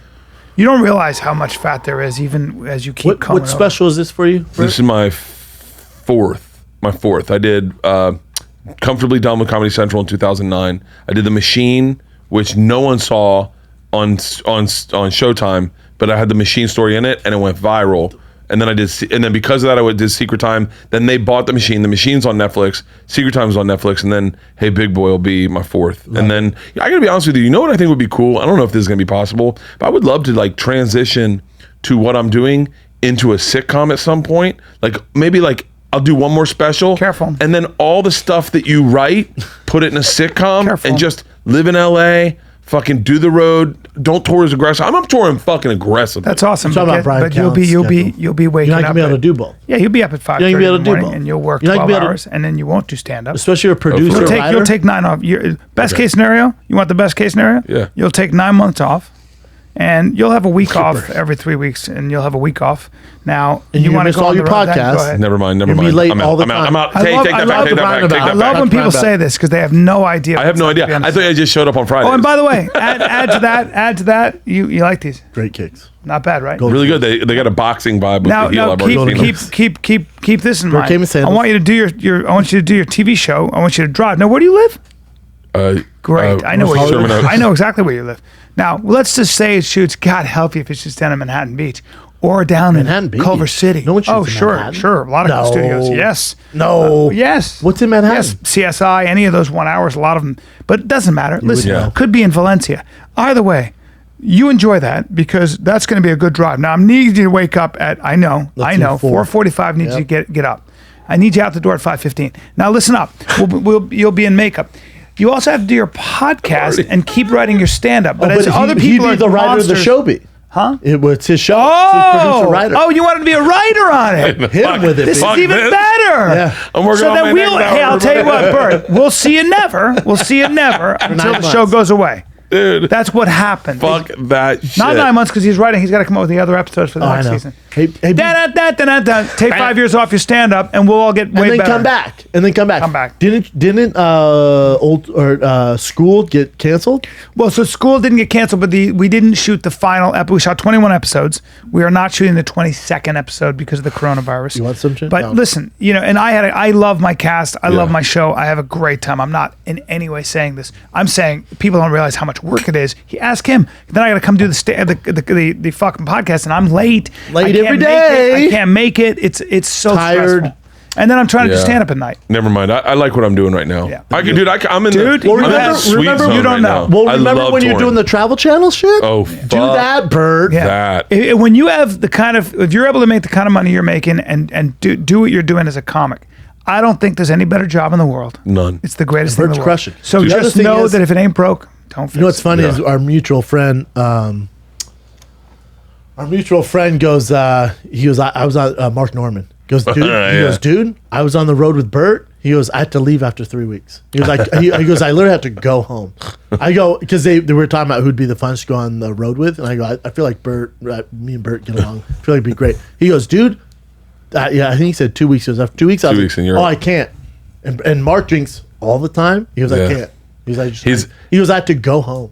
He was one of the funniest humans to be with because I run in a fast clip. I don't realize it a lot of times, but like the way my brain operates, it's very like I don't know if it's like panic inducing, but like I'll get up, I'll work out, and then I work out every morning. Usually, I work out every day on the road because if I don't. I feel like I don't get the toxins out, and I feel like I'm fucked Wakes up. you up. Yeah, I feel cloudy. Yeah. and so You do it every day, right? oh yeah. I barely worked out with Mark, which meant there was a lot of day drinking involved because we were flying a lot. And we'd get to the airport, and I'd be like, I just grab us both a beer, and he'd be like, oh, are we back at it? And I'm like, come on, Mark. I love that egging someone into getting a drink, and then come on, man, double Tito's and soda, big glass, no lime, Mark, just one. He's like, oh, okay. And then we got him addicted to Ambien. Like, like he got addicted to Ambien, and then we lost the Ambien. He can't sleep? He was Jones, he's like, I can't sleep, man. Can't sleep. You guys got me hooked. So funny. I'm the best. We were on a train. We were like, just take a little nibble and a drink. And he just falls asleep, wakes up, and he goes, huh, that was amazing. Huh, that was amazing. That was the best thing I've ever had. And so it was me and my cameraman was God, with I'm not me. like He's so funny, not even trying. I'm not like He's that. so He fucking is funny. So, dude. Have you ever heard his Bill Burr joke? Or not joke, but his Bill Burr story? No, what is it? So he goes just like he goes just like in LA. We all look up to Bill Burr. He goes and I see him at the cellar, and he's kind of by himself, and I go, Burr, let's grab a drink. And he goes, let's get the fuck out of. He goes, I've never met him. And Burr goes, let's get the fuck out of here. He goes, yeah, let's do it. He goes, so we go to a bar in New York up the street. He goes, we're at a bar, and I don't know the guy. I'm a little awkward, and a song's playing, and he goes, he says something. He goes, they say the N-word in this song. And Burr knows music. Burr's obsessed with I didn't music. know that. And it's some like AC/DC, some classic song. And Burr goes, Oh, right. Burr's drinking, goes, what'd you say? He goes, they say the N-word in this song. And Burr goes, what the fuck you talking about? And he goes, hold on, replay it back. And Burr, I guess, just tears into him about it. And Mark says, he's like, whoa, hey man, remember me just a fucking few minutes ago? We're cool. We're cool, man. Yeah. So he goes, I'm so embarrassed because I thought I was like, he goes, I forgot his wife's black. And he goes, so we get into, he's like yelling at me. And he goes, and then it just like fizzles out. I leave. He's like, oh, fuck it. He goes, I panic. I leave. He goes, next morning we're doing press together. And I don't want to go. I called my agent. He's like, dude, I don't want to fucking do this. And he goes, no, you're going to be fine. Bert's a good guy. He goes there and Bert just completely was like, what's up? Like everything was all good. Yeah. I got a call. Bill. That's so Bill. I got a call from Bill. I'm on my way to the Fight Companion. I'm buying wine and cheese. He must have known I was on my way. And I just get a call, and it's Bill. I go, hey. And he goes, I just want you to know I can feel the cloud of self-doubt taking you over as you make your way to the Fight Companion.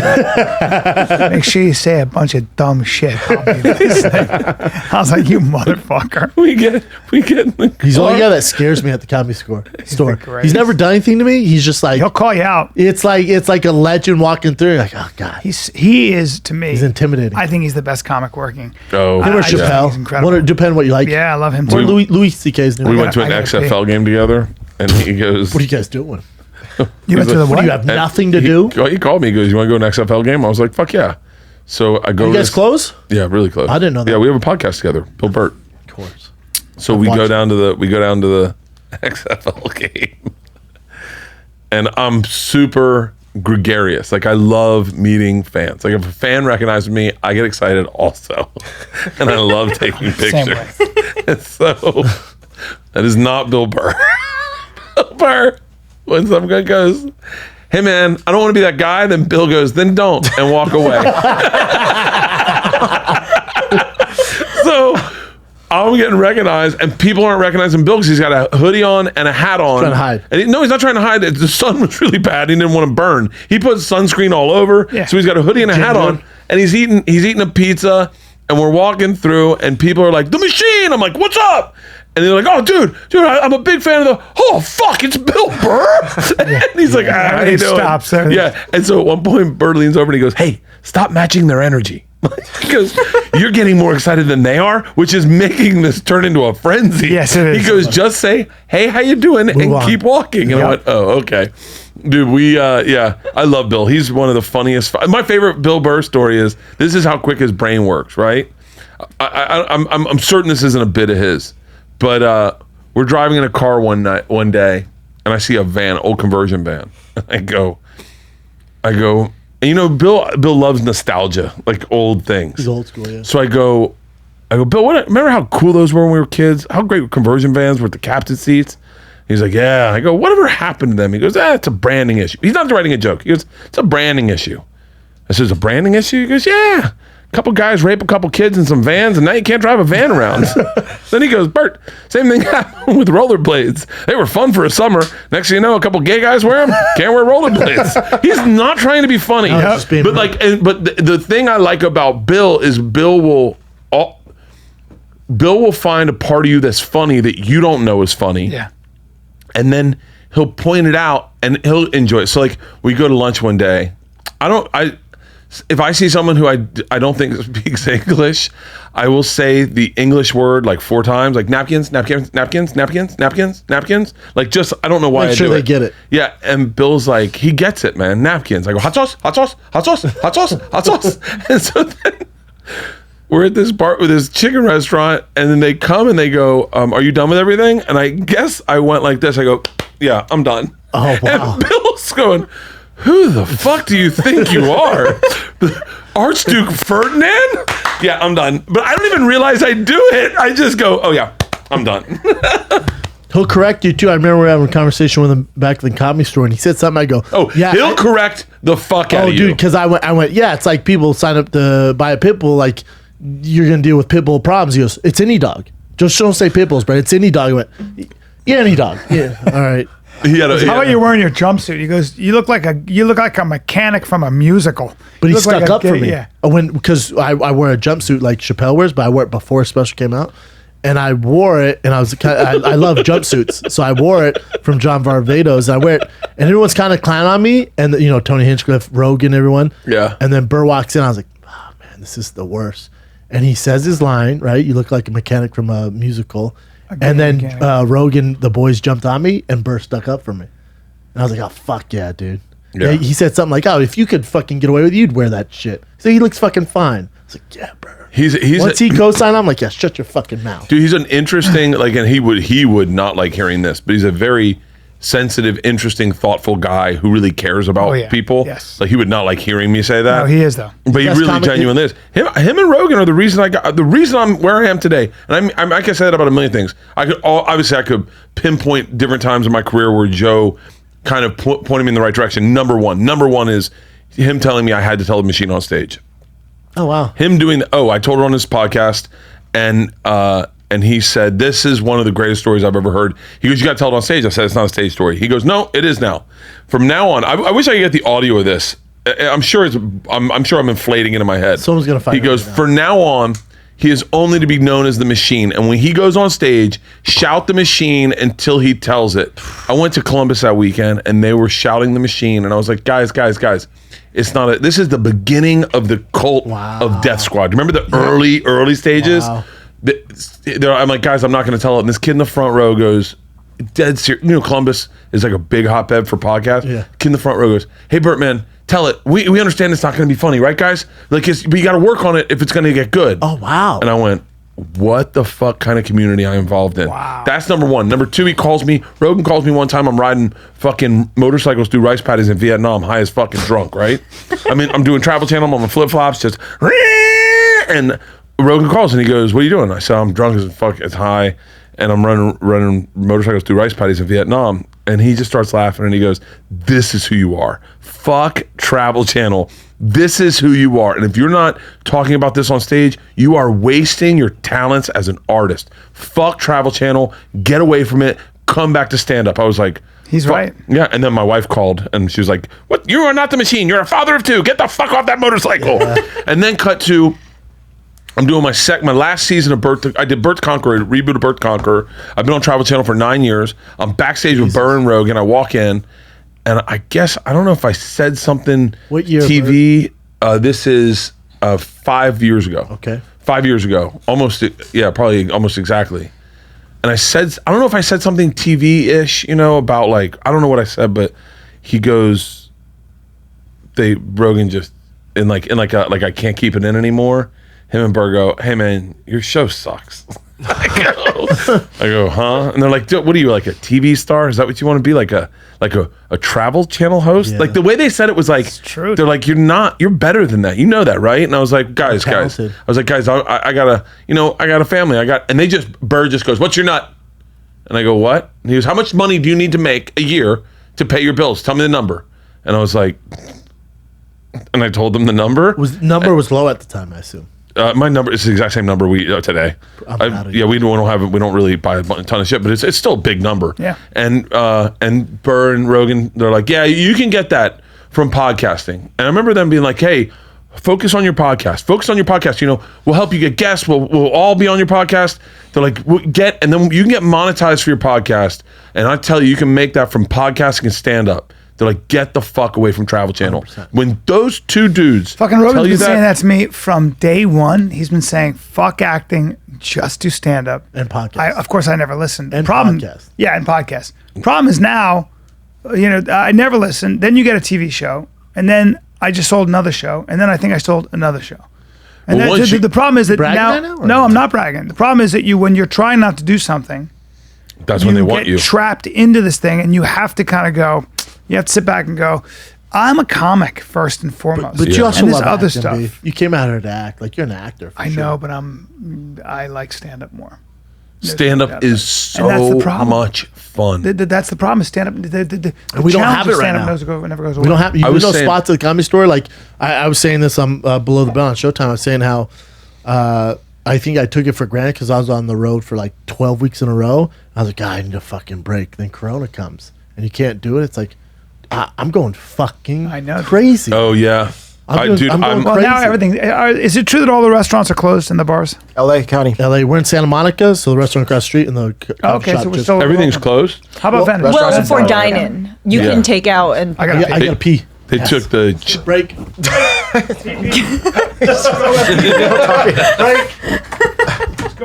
Dude. I need these. I saw a do picture too. the other day. I went, oh, well, my bottom teeth are starting to go. That's what My happens. bottom teeth went, you know what? Let's look like the New York skyline. Because nobody's disciplining them. So your bottom teeth are like, let's party. My bottom teeth are like, yo, mosh pit. No. Yeah. Like the coronavirus, separate yourself. That's right, dude. Separate. That's where Candid come in. Candid are clear aligners. You don't have to go to a doctor. I had to go to a doctor, take a mold of my teeth and do that. They do a 3D. First of all, they're 65% less than braces, but they do Where's braces? They do a 3D picture of your mouth. And then I guess your treatment is prescribed remotely by a licensed orthodontist. They don't Takes use. They just do not use 6 months. Yeah, dude. they don't use dentists. And it takes just 6 months. You start seeing results way before then. Hey, please send this to me. Yeah. Learn more about Candid's process. Get complimentary 3D scan of your teeth at Candid Studio near you. It's simple, freest way to get started. So are you ready to get your teeth straight, dude? Are you, fellas or ladies, whatever you are? If you're a Give lady, them $75 off by using the code FIGHTER. I'll do it. Go to candidco.com/fighter. That's candidco.com/fighter. Use code FIGHTER for $75 off to get your teeth straight. candidco.com/fighter. I love Bert because me and you were talking about it. I think in the belly room, if you remember this, you were sober. I'm usually sober before I go on stage. Yeah, we're talking about ticket sales because I find it so fascinating. Oh, do not get me started. He has his black belt in tickets, like ticket sales, because they move my tickets, I think, from 20 to 25 and then from 25 to 30. And it's such a, you're talking about a world of difference. To us, we're like $5, whatever. I studied under Tom Segura. So this is one of my favorite, and by the way, this isn't a ticket sales joke, but this is a good story. So I'm in Philly, right? Tom's doing the truck. He's doing $35 tickets. Trocadero. Maybe $40 tickets. I'm doing $20 tickets at Helium. So guy comes up to me and he goes, he's like, Bert, let me tell you something, man. I'm always going to be your fucking fan. Your boy Tommy, charging $40 for fucking tickets. $40. I got $80 for me and my girl to go see this guy, plus drinks, plus parking down at the truck. And he goes, or I got you for $40. I go, hey man, thanks brother. I call Tom. I go, hey, I'm just giving you a heads up, man. People are saying that your ticket price are too high. And Tom goes, fuck that guy, right? So I go back. I get on stage. And the guy I met that talked to me is in the front row, and he's so fucking drunk. Him and his chick are ruining the show they had to, within my first 5 minutes, grab them, physically drag them out, and the biggest fight ensued. I called Tom. I go, I'm raising my fucking ticket prices. But Bert knows, because I was like, dude, they want to do this. I'm worried about it. when you talk tickets, talk to Bert. Dude, I love. I like the business of this too. Look, this is why I come from this. So, Joe, Bill, all those great stories about like get away from Travel Channel. I get away from Travel Channel, right? I get fired from them. I then go and I'm supposed to do the Big Funny or Die tour. Remember Oddball? They do Oddball. I got fucking 12 dates on Oddball. I clear my whole calendar. September to December. I'm empty. I'm just doing Oddball. We get our house torn down. We're gonna remodel our house. My wife's schedule is a vasectomy. I got all this shit going on, right? Oddball cancels 12 dates. I'm all of those dates. Why'd they cancel? Because no one bought tickets. They never didn't get like a proper headliner. Okay. They had the people that now are selling arenas weren't selling then. Okay. Like Fluffy and Sebastian. And so that's what I'm told. And then I get fired from Travel Channel, and I got nothing. And I want to sell tickets because I'm getting at the clubs at the time. I was getting when I was going to start up again, I was getting a $10,000 guarantee was my deal. And I was like, there's no worse feeling than asking for money and then not making that money for the club and knowing you just fucked their month. I can't. I just assume, and I have said, just don't give me what you can give me. Yeah. Like I don't want to fuck you guys. Yeah. Because you're my business next year too. Like you're how I'm paying my mortgage next year. Yeah. And so that's when I leaned into, I did a vlog and I started doing internet videos, and I was like, dude, I kind of enjoyed it. And I enjoyed this weird kind of like, especially when you get ticket counts, you do a video, you post it, and then you start seeing it track. Or like Cleveland. Dude, this one was, so Cleveland, when we did this special, we did Agora, we signed up to do 5 shows. Filming 2? Yeah, filming 2 shows. We signed up to do 5 shows. And then I said, I want to. How much is it going to cost to film one more night? Thank God I said that, because on my second show of the first night, there was a mustard stain on my pants. Hilarious. I guess I had a fucking hot dog in the middle between shows. Fuck yes. Fucking Babe Ruth over here. So I said, I want to add 2 more shows. And they go, okay, just give me a heads up. That's going to be like over 7,000 tickets. You got to move in Cleveland. And I was like, okay. So I fucking battened down the hatches and was like, everything else is sold. I got to focus on Cleveland. And by the way, I had never moved 7,000 tickets in a market. That's 7,000 tickets is like a lot of fucking tickets. That'd be the most tickets. And it was so much fun to do a video and find ways to market to Cleveland and do it to Cleveland on Instagram, man. and challenge, and then watch ticket sales grow and go, I'm flying into Rover. Call Rover. Hey, can I hop on your show? Of course. It was so amazing that I started going, man, the power of just you. This is when it changed my mind too. I remember in this whole process of doing this for Cleveland, someone told me, hey man, do you want to go see Wilco tonight? And I go, Wilco's in town? And they're like, yeah. I go, I didn't know that. Oh shit. No, I can't go. I promised to do something with my wife and kids. And then I was like, fuck you, Jeff Tweedy. Why wouldn't you let me know you're coming in town? Like, why? And then I thought, I wonder if there's people for us that love this show, that are sitting in wherever you are next week, nowhere next weekend, but wherever you're going to be, that goes Austin. That then sees this show, and then the next weekend, and you go, man, Austin was a blast. He's like, I'm in Austin. How come I didn't know about that? And it's the thing is, you can't. It's not their responsibility to watch every episode we do. It's not their responsibility to be on our Twitter nonstop. It's our responsibility to, as artists, to let the people that want to see us know where we're going to be. That Jeff Tweedy story switched my brain, and I thought, if Jeff Tweedy cared a little bit, and by the way, I will say this out loud, I think Jeff Tweedy's heard this story, because him and Slater Kinney are doing a tour, and they did a funny fucking video about their tour, and I guarantee you that tour sold out immediately. Good. Yeah. And but it's our responsibility to sell our tickets to our fans. All these people that like go, I was just there, sign up for my mailing list. You're like, no. Fuck your mailing list. Fuck your mailing list. Yeah. Fucking put it in your stories every single day. Fucking mention it every single day. Throw it in. If you do a funny video, if a cop pulls you over and you do a funny video, you just go, hey, I got tickets to move in Cleveland. And by the way, don't ever tell people sold out, ever, fucking ever. Always tell people, be humble. And that's one thing that I noticed is even if you sell out, fucking who cares if you sell out? We care if you sell out. They don't care. We care. You're only doing, not you, but like we are only doing it. All the time. We were doing it for each other to go, wow, someone sold out. I don't give a fuck if Dalia knows that I sold out. What I care is that people always think you can get a ticket to my show and just like that selling out thing, man, or there's you don't think it creates demand? No, the Yeezy effect. It doesn't create demand. Okay, they can't buy a ticket. Correct. So next time you go, they got to be on it. No, dude, they know they sell out. Trust me, they know that's sold out. They're trying to buy tickets. And especially when there's no better. I mean, preach. I look at it like I did when I was doing this weekend. Everything sold out this weekend, and I had like tickets to move in on my second show in Huntsville. I didn't. Hey guys, or New Orleans. New Orleans, Montgomery, and Huntsville. I'm there all weekend. There are tickets still available. Swipe up if you want tickets. Don't go. New Orleans and Montgomery are sold out. The only it's like it's like you're not trying to sell anything to anyone. You just it's like some people I think see through that and see gloating ego a little bit. Yeah, gloating, and then when you just go, but I got tickets in Huntsville. Huntsville's like, well, what the fuck's wrong with us? Yeah, like what the fuck? I just look at it like, both sides. I see both sides, but I'll tell you what. For me, you could see I did it a bunch, and it's cool if you got a tour date, right? Added second show, but like I'll tell you what, and we're talking about these guys a lot. Bill Burr, I said, you ever look at your ticket counts? And he goes, no. And I said, aren't you worried that like sometimes you'll be light on a show and he just goes, Bert, they all sell out.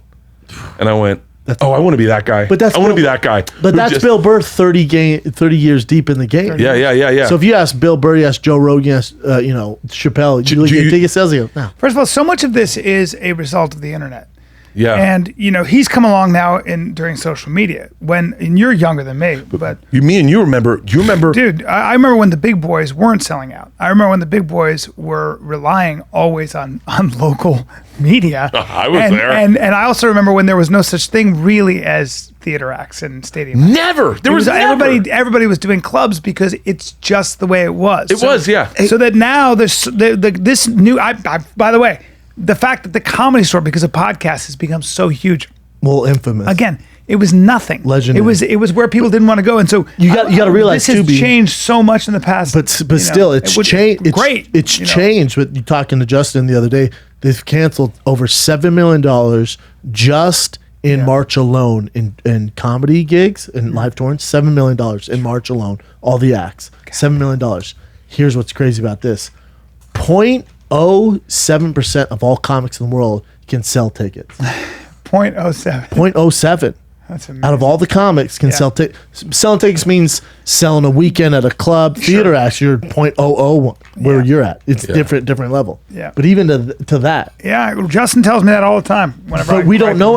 I don't know any better. I know. I know. I didn't come from that world, but I'm following Bert. I'm following Tom. I'm following Chris. By the way, these are just my thoughts about my ego looking empty. Do you remember when we were on MySpace, Brian, and we were like, well, hold on, I was on MySpace too, man. No, but we would have been in my top 8, Bert. Okay? we were in this group of like when Dane ruled the world. There's something Dane used to do. I love Dane. I'm not shitting on Dane. There's something Dane used to do that rubbed me wrong. Always.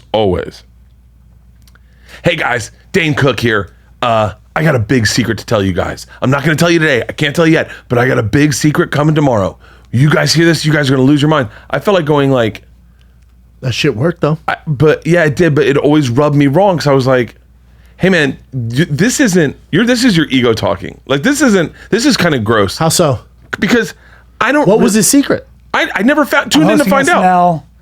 Or whatever. Yeah, like just like... Big fucking secret. As opposed to like...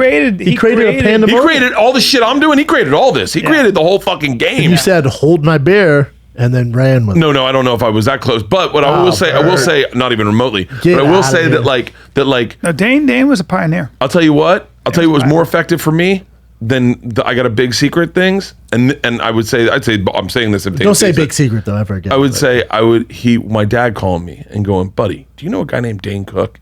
And I go, no. And he goes, he's on the cover of USA Today. And by the way, that was the shift when Dane I remember calling. He changed the game. He was the first social media superstar that way. But here's the thing about Dane. But you can learn the stuff you didn't like from him and apply that as well. You can go, 100%. I didn't like this shit, but I love this shit. Yeah, but here's the other thing about Dane. I know everyone wants to shit on Dane and whatever. I like Dane. He's always been great to me. Dane's always been cool. Dane will still fucking crush a room, dude. You should, Brian. You remember? What got that motherfucker to the dance? One of the funniest motherfuckers. Dude. He killed me. He's still. But here's my problem. I would watch him and be like, "You are a beast." He was doing something different than we were doing. You understand? People were bombing when Dane was in that tank top. There were still comics who bombed. Dave Attell would bomb. Louis C.K. would bomb. That was how they did stand up. You would bomb, and you get a couple good ones. Dane never fucking bombed. Destroyed. He was Evil Knievel. Remember him in Dublin's? Him in Dublin's was watching the first caveman make fire. I couldn't even speak. I watched him and he got me back into stand-up. I wasn't doing comedy. Dude, but I watched him and I just saw him at the Comedy Store a few weeks ago. Yes. I'm telling you, brought the house still murders. Oh, and you know what? He's a real comic. And it was just crowd work. He's a real comic. Oh, no one wanted to follow him for years. Yeah. Dude, I watched him to this day. I watched him do the Boston Comedy Club. Look at him. I watched him do the Boston Comedy. I was at that taping. Oh, really? Yeah. I was as a fan. Yeah, no, as a friend. I knew Dane back then. Oh, you and Dane were boys. I've known Dane for as long as I've known Bill. Dane sat me down in his apartment. He you ever open for him? What? Did you ever open for him? Never opened for Dane. Okay. Never opened for Dane. Dane sat me down. He used to live in an apartment off of Fairfax. It's the old Kennedy compound. It was one of the most beautiful buildings I'd ever seen. One of the most beautiful apartments I'd ever seen. And we went over to play guitars and just bullshit, go see a movie. And he was just going over to his computer the whole time. So anyway, and I go, what are you doing? And he goes, oh, dude, come here. Let me show you. This is going to change the game. You need to get a MySpace profile. And I was like, smart dude, I was like, huh? By the way, I was like, good luck. You're never going to catch me doing that shit. Yeah. If I had listened to him. And he answered every email. He said, I talked to him. He said, I started noticing people were emailing me, and a lot of people. And I said to myself, if I start making a log of these emails and letting people know that I'm going to be back there, and that's what he started doing. So we got to have him on the show. I've talked to him the other day. I want him to come on. Got to have him on the show. I'll tell you what, man. If you think now think about this, right? If we're talking about game changers, if you're thinking I had anything even remotely to do with Dane, that's nothing. That's nothing. Think about Rogan. What he did, he broke the fucking game when he decided. It's not comparison. They're all different. No comparison. Well, no, but I'm saying what Dane did was just as effective as what Rogan did. Oh yeah, no, right. So Dane broke the mold. Joe broke the mold. Dude, Schultz is breaking the fucking mold. Correct. You guys broke the mold. When this podcast popped, and everyone was like, dude, Fighter and the Kid's getting ... down. Fighter and the Kid ... Because like at the time, fighter comedian at the time, dude, cage fighter, dirty comedian. It was turned comedian. Two dudes doing a podcast. Everyone was doing the solo mode. Everyone was like, Tom and Christina were doing them, but like me, Joey, Ari, Duncan. Everyone was doing the solo mode, and then you guys showed up. That was a fucking game changer, dude. I hope to God I live long enough to read a book about what has happened in comedy from because I mean just my perspective of getting in. And when I started, I didn't know people didn't do the road. No one did the road. You lived in New York or you lived in LA. They just stayed in New York. No, they were just road comics. There were road comics like the Chinaman and Jay Medicine Hat. They were road dudes. And Kirk Nolan. There was a guy named, oddly enough, Jim Brewer, who's not the same Jim Brewer. Sure. Road guy. All these road guys did the road. And then you had New York comics who would kind of do some like in Long Island and New York, up and down the coast, but they weren't going in technically the funny modes. And then everything changed, and like David Spade would do Tempe Improv, and I would see that, and I would go, oh wow. Then they offer you to do the road, and you're like, wow. Because what happened is the Irvine Improvs opened like 13 clubs. The Funny Bones opened like 20 clubs, and they just started blowing up the road. I mean, you're right. When you talk about fucking theater comics, you go. There was when we started. There was not. Ask Joe Coy and Bill Burr how they'll tell you. Hey, Bert, can I ask this? And this might be super deep. How sausage is made in comedy, but they booked me on this. Then we can edit this out. It doesn't matter. But when they booked me on theater tours, right? And they're like, "This is good for you," blah blah blah. I'm like, "All right, cool, man." One night in the city. I usually like to spend a few nights in the city, learn the city, right? Get a hangout, meet the locals, whatever. I love doing that. Then we go to theaters. When I looked at the numbers, I'm like, "Oh, dude, this is just an ego thing." Yeah. A lot of comics are booking theaters because their ego. I would rather go to New Orleans, do 6 shows. I'd rather do Atlanta, do 6 shows. Make a lot more money. Way more money. I get to work on my craft. I get to hang out in town. I don't have to take so many planes. Why am I doing theaters? They go, what's a good look for you? Oh, no, hold on. According to who? They go, well, the other comics. They go, dude, I don't give a fuck about what people, the other comics. Let me do these comedy clubs, dude. I know, but you graduate towards theaters. I go, no, you don't understand, dude. I don't give I want the most money possible, as many reps as possible.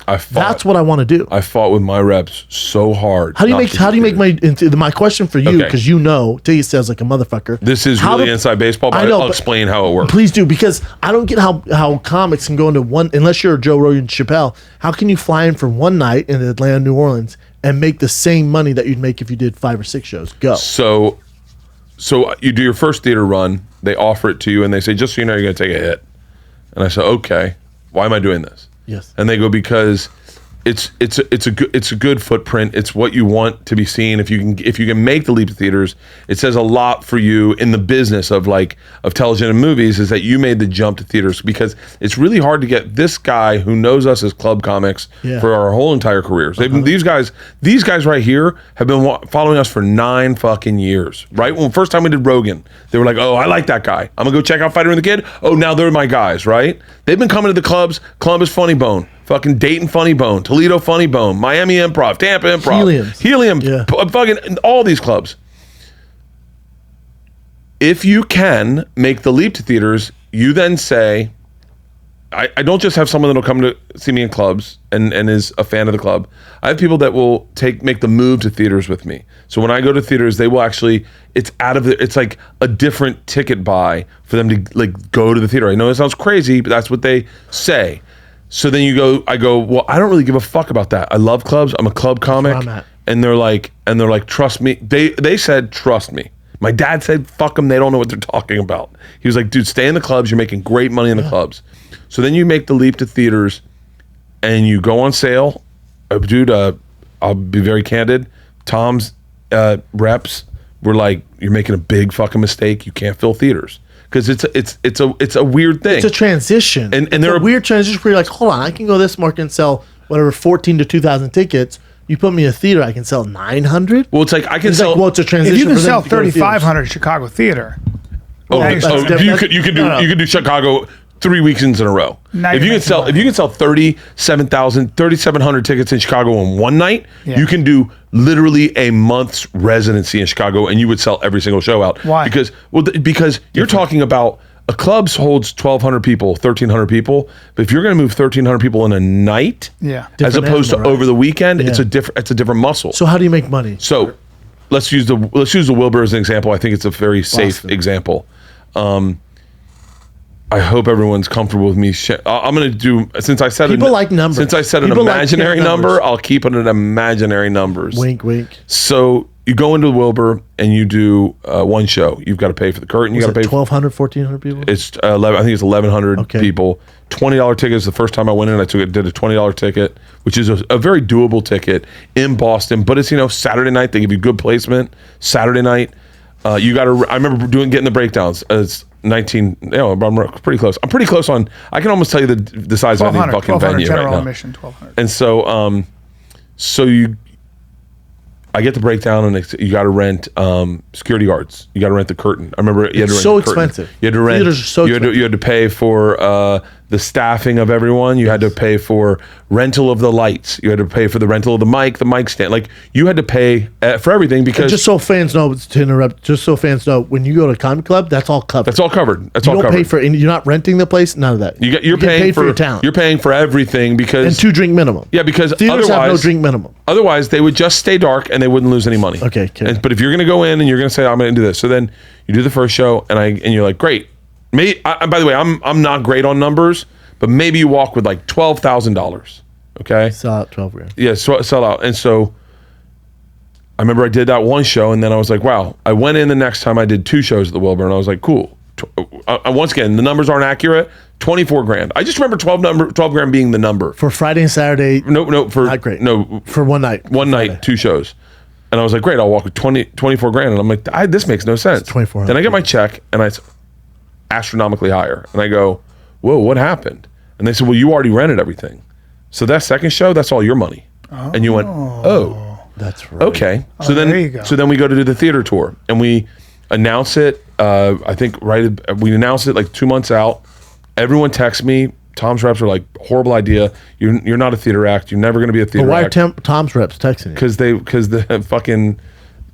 Berkowitz loves me. I don't fucking know. Andrew is cool as shit. Berkowitz is cool as shit. But they're in my ear, and it's one of those things where they go, if I text, look, I'm sorry guys, but if they text, but I'm not going to get them in trouble. Fuck them. They text me and told me I wasn't going to sell theaters, and they were dead. So yeah, and by the way, I'm friends with them. I'm cool with them. But also eat this dick. Yeah, but and look, they both have come. I got a complicated history with those guys.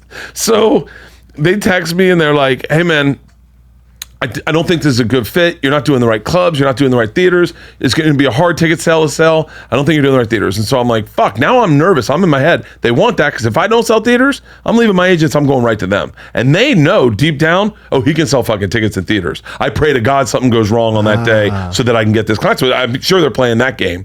And so we go on sale and we sell like the first day. Brian Dorfman, the guy I'm working with now. Brian. I go in the shower. We go on sale at like 10 a.m. I get in the shower at 10:07. My wife comes in. She goes, Wilbur sold out. And now I'm going math. I go, ooh, add a second show. And they're like, they want to add a second show. I go, definitely add a second show. Get out of the shower. I get in my bed. Andrew, Tom's rep, says, hey man, congrats. I think you're gonna have a great tour. And I was like, oh, wow. Andrew's a fucking solid fucking so dude. theaters, the money is if you can sell 2 shows. You gotta sell the 2 first one covers your net. The second one's where you make your money. Okay. So then, So you'll be able to sell between really 3,000 tickets in every market to really make money. On that, in your first theater run, you're going to go do theaters anywhere from 1,000 to maybe 15 is as big as you're going to go. Preach. Roughly, maybe 17, like 18, I think is maybe, but we're not going to go too big. And so then 1,000 to 1,500. So then Berkowitz texts me and he's like, "Hey man, congrats! It looks like you're gonna have a good theater run." You know, both of them are solid dudes. They'll tell you when they're wrong. Then the guy I work with now, Dorfman, texts me. He goes, "Hey man, this is gonna be fucking big for you. You're gonna add shows everywhere." And I went, "Really?" And he goes, "Oh yeah, I just want to be first one to call you and say congratulations." I'm like, "Fuck." I go to take a nap because I've been up doing press, and my reps call and they're like, "Hey, we want to add 13 shows." And I was like, "Whoa." And then they call back later that day. They go and add 10 more shows. And that's I'm like, where Daddy's making holy money. shit. And now it turns into a fact of like, I can't get from market to market on planes if I'm getting out at 2 a.m. That's when we decided to do the tour bus. Game fucking changer. Now I'm saying, hey, fuck that. Add 3 shows. I'll do it Thursday. Add 3 shows. I'll stay Monday. Add 4 shows. I'll do, move my schedule around. And so then you do that run and you make good money, right? Like you're making some good money. Once you get to a place where like, I remember, and by the way, my lead horse this whole time has been Tom. My lead horse has been Tom. Meaning?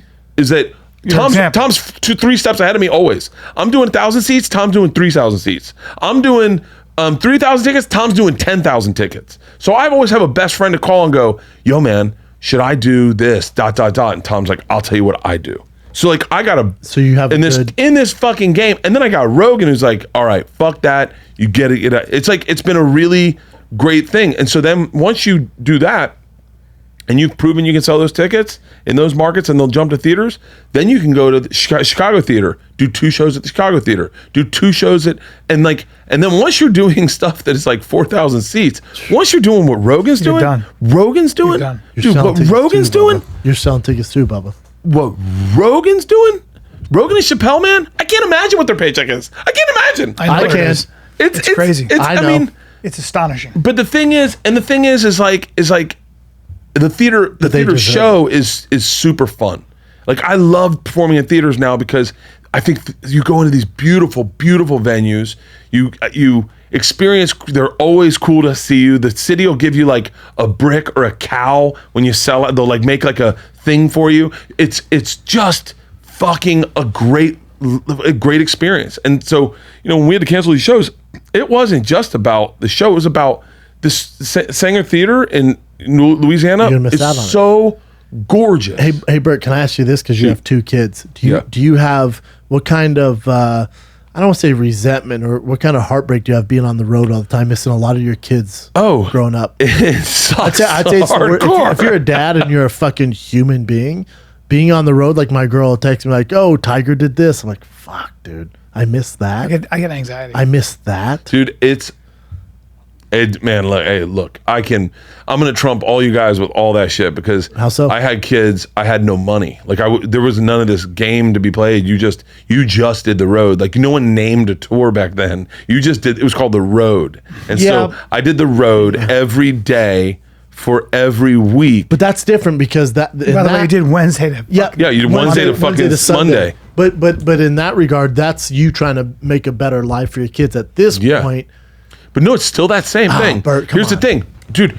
Okay, not only that, I did the road every fucking week, and then not just like any time I could make money, I had to make money. I was making my first round when Georgia was born. I was making $700 a week. I had to pay for flight and hotel. Jesus Christ. $700 a week, and then you go to where you get your first headlining offers, and they're like, "All right, it's $1,100 a week," and you're like, "I'll take it." Guaranteed. It's a fucking jump, and they're like, "We need you there Wednesday so you can do Thursday press," and then you leave Monday, so you're there. You're Wednesday to Monday. My moments with Georgia at that time, where I'd watch Tough Crowd and Chappelle Show, and I'd sit with her in the mornings with put my thing like this. I put her butt right here, and I just sit with her and watch these fucking guys I dreamed of being. Yeah. Like Colin Quinn, fucking Dave Attell, Dave Chappelle, Jim Norton, Greg Giraldo, Patrice O'Neal. I still watch those. I looked at them, I was like, please, God, give me a career. Please, I'll do anything. So my anything was, hey, Bert, we got a gig for you in Sacramento at Laughs Unlimited. I'm there. I've never said no to a gig. I've never said no to a gig. Never. But they were small at the time, right? So now Bert Kreischer, you're still doing it. Here's the deal.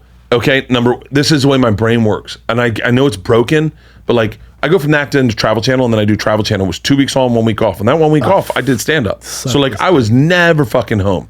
And it was just how like, old were the kids then? who knows? Yeah. I have no fucking missed the glory idea. years. I came back from South Africa one time, and my daughter was sitting at the bottom of the stairs, and she goes, "Dad, what the fuck are you doing here?" I mean, look, I'm joking about it. Obviously, I drink a lot. I'm sure there's a connection, but like, and then you look at it now. My kids don't know any different. They've had a dad who's gone on weekends, home in the week. When I'm home in the week, I don't drink. I try to fucking dial it in. I try to be a good dad. Pick up from softball. Go to every softball game. There has to be some sort of. You got to carry that. But let me tell you something. Is that I also have this weird obsession with stand-up, an obsession with connecting with people. And so I sent a text this morning at fucking 5:30 in the morning when they said 10 weeks. Was it? No, 8 weeks. 8 weeks. 50 people or less.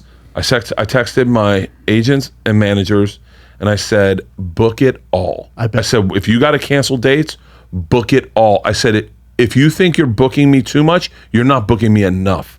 Book it all. Book me from fucking the day we can start until fucking New Year's Eve. And it doesn't have to do with the money. It doesn't have to do with money. For me, it has to do with this awesome experience of going into a city like the Beacon. Oh, I'm gonna get a fucking emotional, man. This is what sucks about fucking canceling these goddamn dates. Going into the fucking Beacon, one of the most storied theaters in the world, and performing and doing well and like with new material, doing fucking well with new material, and it's tight, and you do an hour 5 and you're like an hour 10 and you're like, dude, and then all these people standing up and giving you a standing ovation, and then going like, God damn it, man, I've never sold a ticket in New York my entire fucking life. I've never said it. And then that's an actualization of hard work paying off, of not letting your brain shut off, and going, all I do is write jokes and think about how I connect with my fans. Write fucking jokes.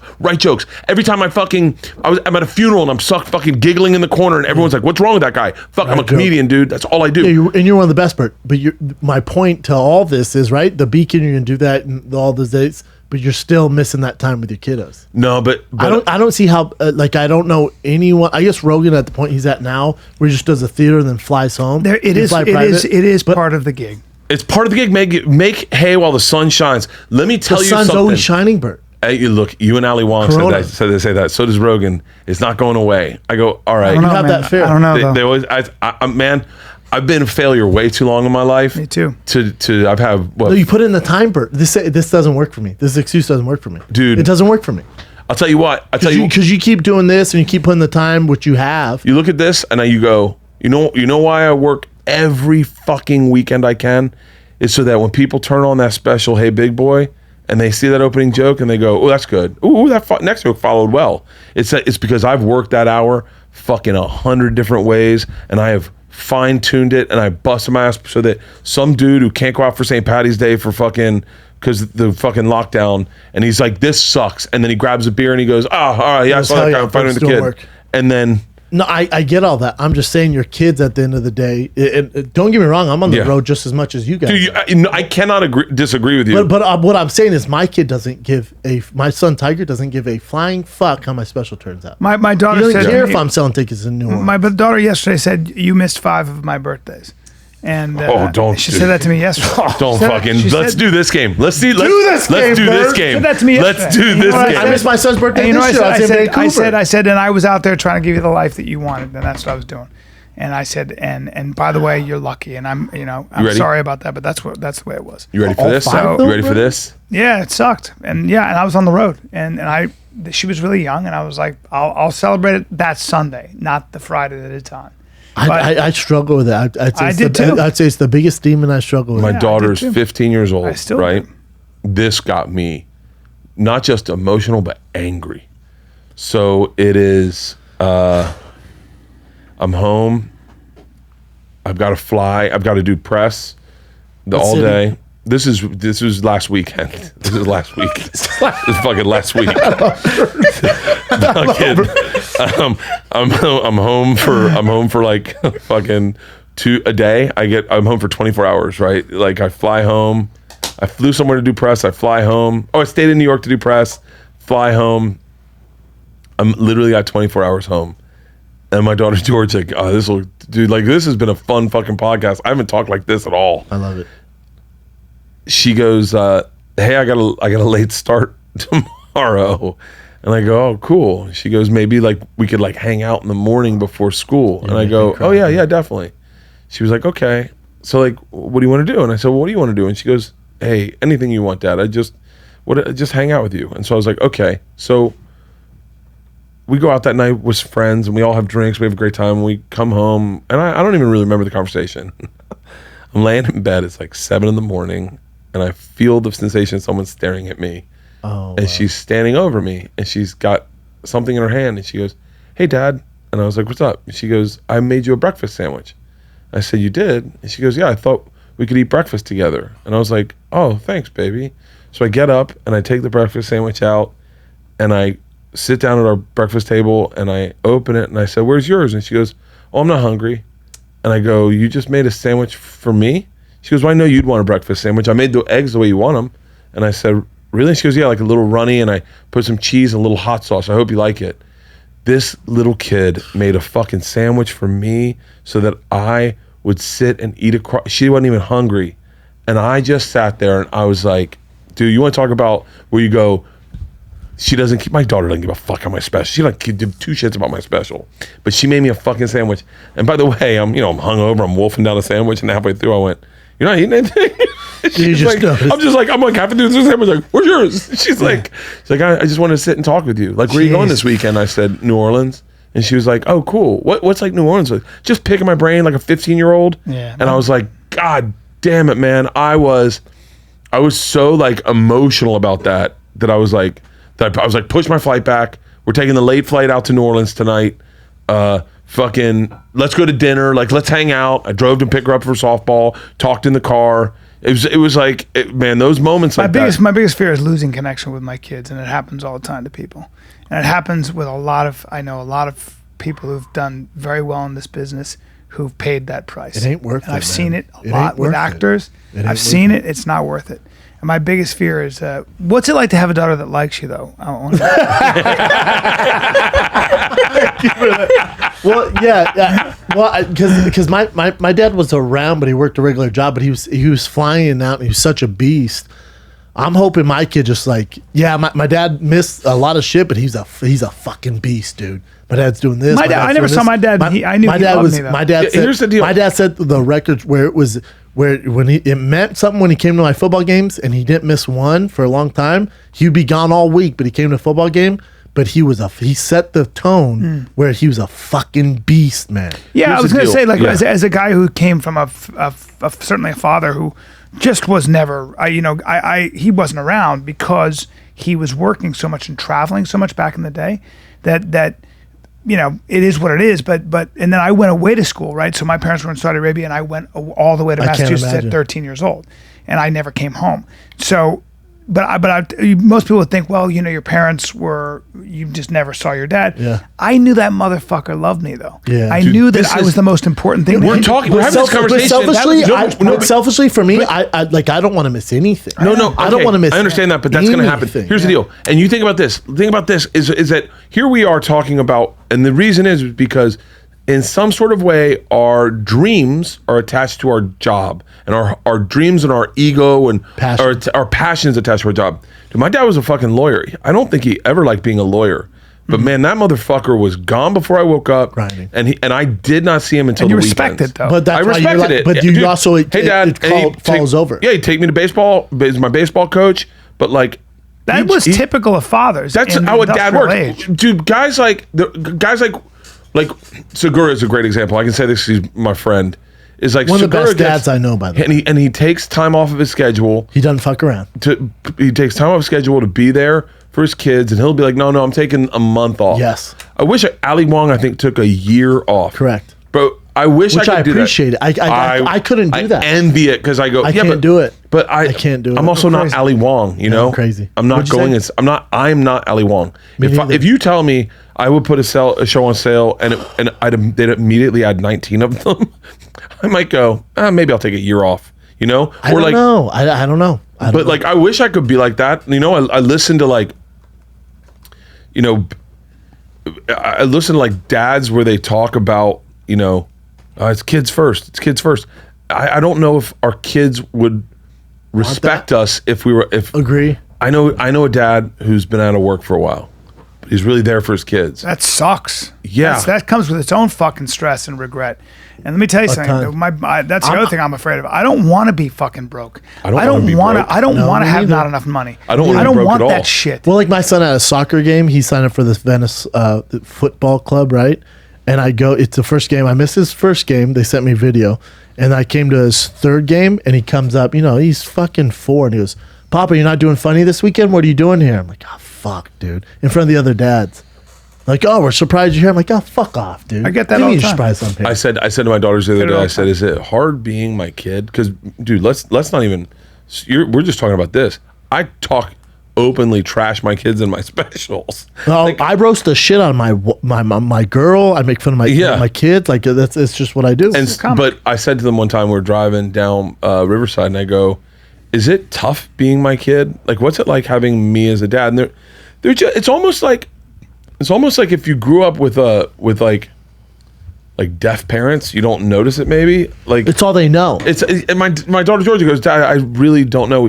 They go, you're not a regular dad, but I don't think we'd want like a regular dad. Like you're a fun dad. I think it's exciting for him, right? My kids will get excited. Like when we go to parties, my kids will always be like, and they don't do this to all the dads. They'll go, hey Dad, come out here and make up a game. Yeah. And so I'll get in the pool with the kids and I'll make up a game. I'll like make up a game, but that's my brain. You're the life very of the quickly party. Make up a game. Hey, like Chinese New Year's. We went to Chinese New Year's. This is all my Instagram stories. Chinese New Year's is a big deal. You wear red. It's all about gambling. You guys celebrate Chinese New Year? Oh yeah, our best friends are Chinese and Vietnamese, and so they go. But America first, right? Yeah. No, neither of them. Hey, did you guys have bat soup? What'd you guys do? Now hold on. This wasn't in Wuhan. So I coming off the road, and Georgia calls, and she's like, "Hey, are we doing Chinese New Year's tonight?" And I'm like, "Yeah." And she goes, "Are you getting ones? Because it's all about you gotta get fresh ones." I go, "Oh, am I getting ones?" I go, "Baby, Papa's I'm coming to pick you up." Papa's getting ones. So I take her into the bank. I said to the lady, I'm with her and her friend, and I go, "How many fresh ones do you have?" And she goes, "How many do you need?" And I said, "How many do you have?" Wow. She goes, "I got 1,000." I go, "I'll take it." Yeah. So I take out 1,000 fresh ones. George is now bubbling. She goes, "Hold on, what are you gonna do with that?" And 15? I go, "She's 15." I go, "We're making tonight fucking interesting." Yes. I went in with 1,000 fresh ones, and we played a game called you're so fun Spoons, as a right? dad. You know what Spoons are? If you've never played Spoons, this is one of the funnest games in the world. Say there's 8 kids playing, you put 7 spoons out, and then you pass cards around in a circle, and the first one to get 4 of a kind grabs a spoon. As soon as he grabs a spoon, everyone grabs a spoon, and it's like musical chairs. Yes. Last person out gets kicked out. You're better dad than I am. So I go, all right, guys, we're playing spoons this round. $40, and they're like, "Whoa!" The kids are having a fucking blast. They're loving it. Playing spoons. Dude, I came up with a game one time. You take ski poles, and you put ski poles apart, and you put a beer on top of the ski pole, and you throw frisbees at it. And the kids were like losing. I'm the kind of dad, but see, this is where I make up. I'll go, hey, I always come up with parties. We do the 12 nights of Christmas every year. So every year we do 12 parties in December. And then the parents do 12 nights of Kama Sutra, where we each pick different fuck moves, each do the move, and then text each other in the morning going, "What did you guys think?"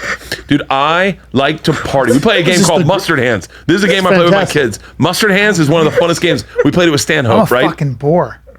You grab a bottle of mustard, you put your hands under the table, and you either squirt mustard in your hands or you don't, and you pass the mustard under the table. It goes around till it gets the last person, you put them up. Then you rub your hands together and go, "All right, let's start with Isla. Isla, do you have mustard in your hands?" If he gets right, she gets to put it on her face, but if not, she can put it on someone else's That's face. hilarious. Oh, we always guess wrong because we just want mustard on our faces. Bert's the funnest guy in the fucking and my world. wife fucking hates it. So we do it with You stand-up. love these games. Oh, I love a good them too. game, dude. Hey, So hey- we do mustard hands and we get to Isla. It's Isla then Stanhope. So Isla gets it. She starts it off, gives it to Stanhope, goes around, gets back to Isla. She puts it up. She goes, "Hold on, can I change mine?" And Stanhope goes, "Clearly you didn't put mustard in your hands." She goes, "You don't know that." And he goes, "No, I do. I'm a grown up and I know that you can't get mustard back in a bottle." And she goes, "Yes, you can." And he goes, wow. "I want to see this." She squirts in her hands. And he goes, I just heard mustard go in your hands. And she goes, no, that's it going back in the bottle. Oh, wow. I'm watching this two idiots. Sucking it back in. But it's like fun games like this where I just, dude, You live for it. I love it. We do a thing, what my group of friends called a preparedness party. It's very handy now. But we used to do this thing where we all had a night talking about it. We said, let's all get our goods and then wham. At a fucking phone call, 15 minutes, earthquake just hit everyone at Sandy and Tom's house. And so everyone's got to get your families, get your goods, and go to Sandy and Tom's house and see if you can survive and have a party. I'm never doing this. Oh, I'd be down. Oh, dude. I'm more like on Bert's end. I love this shit. Yeah, but here's the other thing with you touring your kids and stuff like that. Your wife has to be so fucking game. Oh. I was going to say, like your wife has to be friends with other families. Oh. Well, I'm just talking about like touring all the time. Like my girl just asked me. And I don't think it's a problem. I have history in my family with alcohol. My girl's like, you can't drink in LA. Can you make me that deal where you won't drink in LA anymore? I'm like, what? She goes, yeah, I'm drinking right now. But I text her. I said, Bert's on the show. It's my birthday week. I lied. I'm like, Bert wants to have a shot. I thought you would. I'm like, Bert wants to have a shot for me for my birthday. I'm going to drink today. She's like, all right, cool. Because she's, she's worried because, whenever I do stand up, I drink. Well, Papa does stand up when he's in LA damn near every night, and then I go on the road Thursday through Sunday. So I'm drinking. You've been a little excessive lately. You love your whiskey. I love it. And you drink. There's nothing wrong with that. By the way, stop talking about this. I'm going to want to drink tonight. All bullshit aside, on a Friday night, when you got two shows. Yes. A whole bottle. You drink a whole bottle. Bert. And they send it to me. You drink a whole bottle of whiskey. 250 pounds, Papa. No, you're a big kid. 250 pounds. But I'm not 270. Okay, but hold on. So you'll go. I'm trying to be like Bert. Oh wait, so you'll go the whole bottle with no problem though. You're buzzed, but you're not real drunk. No, I'm not really drunk at all. I wake up not with a hangover. I work out. Yeah, dude. Look, and then you'll do it again Saturday night. Yes. And then you probably drink something on Sunday. No, I don't drink on Sunday. When I'm at home with the kid, I don't drink. but Friday, Saturday, you're drinking two. So I won't drink. So I won't drink Sunday when I'm home. Won't drink Monday because I don't do stand up on Monday. I take Sunday, Monday off.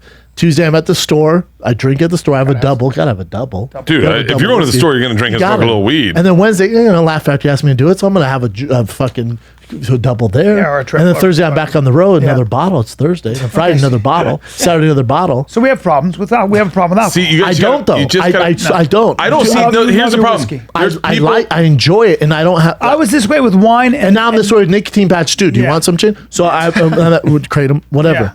Yeah, so you're a drug addict, but an alcoholic, but like I think for me, what happens is I got older. No, look at Bert. He's fine. Look at Bert. Hey, it seems to be working out for me. I can't drink red wine anymore. Tickets. I don't like red wine anymore. I don't like it anymore. Oh, how fucked up is that? Papa. Now I drink it. And I love red wine. Isn't that crazy? I love red wine. I love it too. At night, like in the hot tub. Oh, don't get me started, man. I'm trying to be fucking healthy. Trunks. It's fantastic. And a fucking bottle of Merlot, bro. No trunks. My balls floating up to the top. A bottle of Merlot. Papa has a hot tub. A bottle of Merlot on a treadmill watching diners, drive-ins, and dives. Hey, hold on. Nothing better. Hey, when you go to Bert's house, his fucking treadmill, red wine is all over the treadmill. I used to put spots of red wine all over it on my treadmill and just fucking jog. Dude, it's the greatest thing ever, right? So you start walking, you're walking like a 4, right? Just getting, and then you're like, wow, I could do this all day. You're like, I could definitely do this with a glass of wine, right? It's like a wine tour almost, but not really. Wine tour, so I turn on Dad's Grocery Games, and then you start getting buzzed, and your brain will be like, fuck it, let's run. And you're like, ah! And now you're just sweating aggressively. You get off, get into the sauna, get into the pool, get in bed. You've worked all those calories off. That's life, dude. That's living. I did it one time in Charleston. But you're drunk at the same time. You're getting drunk while you're doing. While you're on the treadmill. Oh, I'm high. I'm high on the Peloton every morning. Oh, high. What do you mean? What do you mean? I'm just balls deep in nicotine. High as shit on the Peloton. Don't get me started with nicotine. What do you got? Oh, I chew or what do you use? Cigars? This is fascinating. Oh, I'm a nerd. I'm a square, huh? I'm a little square. Go ahead. I'm more on the Bert spectrum here. I'm telling you, man. I think when we used to play baseball, you put a dip in, and I could run. If you like, hey, time to do player appreciations, throw a dip in. Oh, I could do it then. I got a buzz. It's proven it helps with cardio, nicotine. Yeah, dude. I'm telling you right now, my wife. This is the kind of person my wife is. I quit drinking for like 8 months once, and we were in Italy. We were in Venice, right? It starts snowing in Venice. We're having dinner, and it's snowing, and she's like, oh, and no one's there. It's empty, right?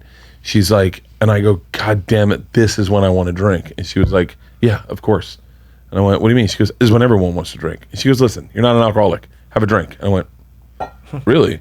I stopped drinking for 8 months just because I thought maybe I had a drinking problem or whatever. She goes, look, I know you. You get your shit done whether you drink or you don't drink. Fucking have a drink. And I was like, really? Had a drink, went out to St. Mark's, brand new snow everywhere. We're the only ones out there. Made out, literally made out, and it's a wine make out where you're just like porno style. And then I'm like, let's just get lost. And we just got lost in Venice, walking around, brand new, fresh snow everywhere. We're looking for our tracks to get back. Dude, those moments, that's why I'll never quit drinking. And that's why I had nothing to do with Venice in the snow. It was the booze. Dude, Great memories though. Dude, memories some of the greatest times I've also riffing on stage, like when you're a little you're the courage I got this bit, and then something else comes, that's that whiskey. There's no better feeling than getting someone to turn, like when I would do it with Mark. When you get a partner in crime to drink, where you go, hey, you want to get a cocktail? And he's like, I don't feel like it. And I go, how about maybe a White Russian? And he's like, I probably could go for a White Russian. And you're like, hey, come on, it's 1 o'clock. A White Russian. Do it. Dude, yeah. And then when you're drunk, right, and you're with someone and you're stumbling through streets, dying, laughing. Mark and I get hammered one night in fucking Stockholm, and we go to a strip club, and we go to the club and we go, how is it? And the guy goes, not that good. And we're like, oh. Hell yeah. Okay. We're like, you have a bank machine in there? And he goes, nah, it's around the corner. So we walk away. We're like, that seems weird that he didn't try to sell us. And he was like, yeah, is it us? And he's like, no. So we go over to the other place, take the money out. We see another strip club. We're like, let's try this one. So we go over that one. Now we're wasted. We are fucking wasted. We've been drinking since 1 in the afternoon. We're like, hey man, how's the strip club? And he's, it's not your type of strip club. And we went, oh, is it guys? And he goes, no. We go, is it girls? And he goes, yeah. And we go, well, why isn't it our type? And he goes, these girls are looking for more of a commitment. Oh, money! Get the fuck out of here. I lose our shit. They wanted money or what? No, that's all of us. We were like, so wait, did he bring her down to a room on a couch? And she goes, I thought we'd catch up on Game of Thrones. I want you to meet my family. Netflix and chill. That sounds like these girls want. This is a whorehouse. I think it was a whorehouse. Yeah. But with So the way did he you said go it, in? no, we went back to the original strip club, and then, Wow. oh, dude. But those stumbling through the street drunks by yourself with your friends, dude. Well, remember, my brother's my tour manager. So Jay drinks the same as I do. A little lighter, does, but huh? Jay well, does? no, hold on. If I have 2, Jay has 1. Yeah, Jay so we're likes his matching whiskey. 2 for 1. Okay. He knows Japanese whiskey. That's how it got me he started does. on all this. So it's me and my brother. It's my older brother. Yeah. So it's our experience, man. It's and really hold on. hard. And when I say it's the best, it's the best. You need me there going, hey, brothers, what's going on today? Oh, there's nothing better. You and I touring together? I know, There's man. nothing better. Dude, especially if you've earned that booze that night. You get up, you worked out, you worked on your set, you listen to some fucking material. This is from what the I'm night saying. As before. a comic, you spend all day alone, writing, working out, you're alone. At night, to turn it off, at night, when you get upset, and then you have all the fans, to turn off the fun. It's impossible. It's not fair. It's impossible. It's impossible. It's brother. impossible, It's right? impossible, brother. We need to Did you order the surf and turf, brother? Huh? Did you order the surf and turf No. in front of Bert? No, I didn't. All right, just checking. You're getting a little buzzed up. Nah, I'm good. 'Cause I'll help him out. Segura doesn't do anything. He called me one time on the road. He goes, I'm in Dayton.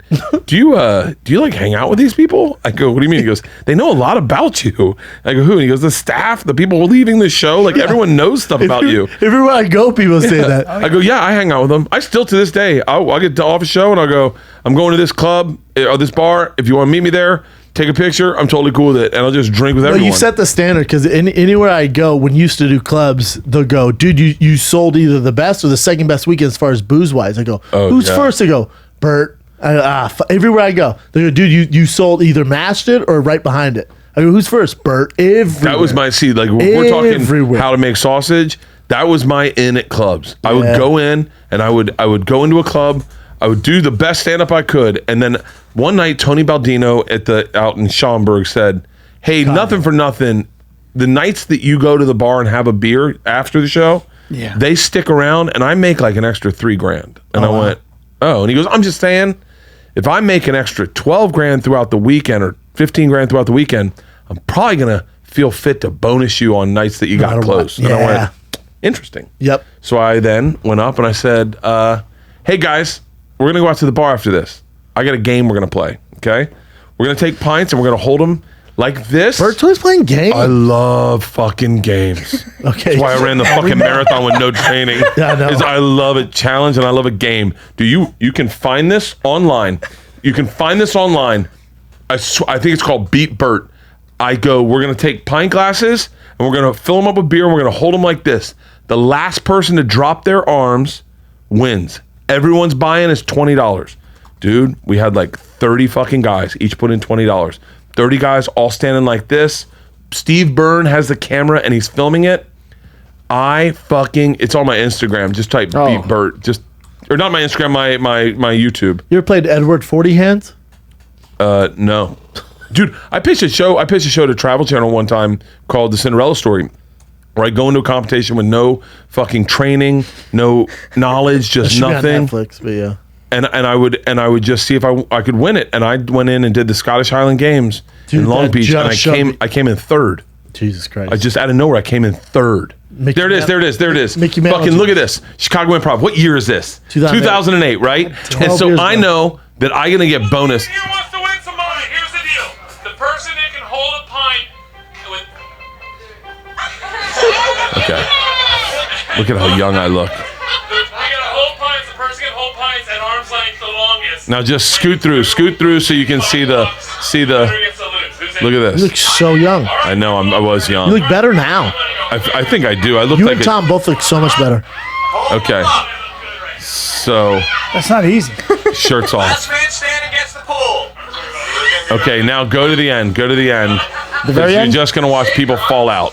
Go right there. How long does Look this at last? this. It's me versus this fucking kid. Look at Mickey Mantle jeans, bro. yeah. You're a maniac. Look at what a All I'm fucking yelling is I got nowhere else to This is go. after how many shows? 2 shows. Did you beat everybody, Bert? Everyone dropped. Look at this fucking child. Dude, you beat everybody. Watch this. Come on. Just give it up, you fucking bitch. You fucking bitch. Take it down. He's collapsing. you Look at my good. arms. They are steady. They're so good. They're fucking You got steady. strong arms, dude. Is that Steve Byrne? Steve Byrne commentating. I love Steve. I'm talking shit in his face. It's Steve.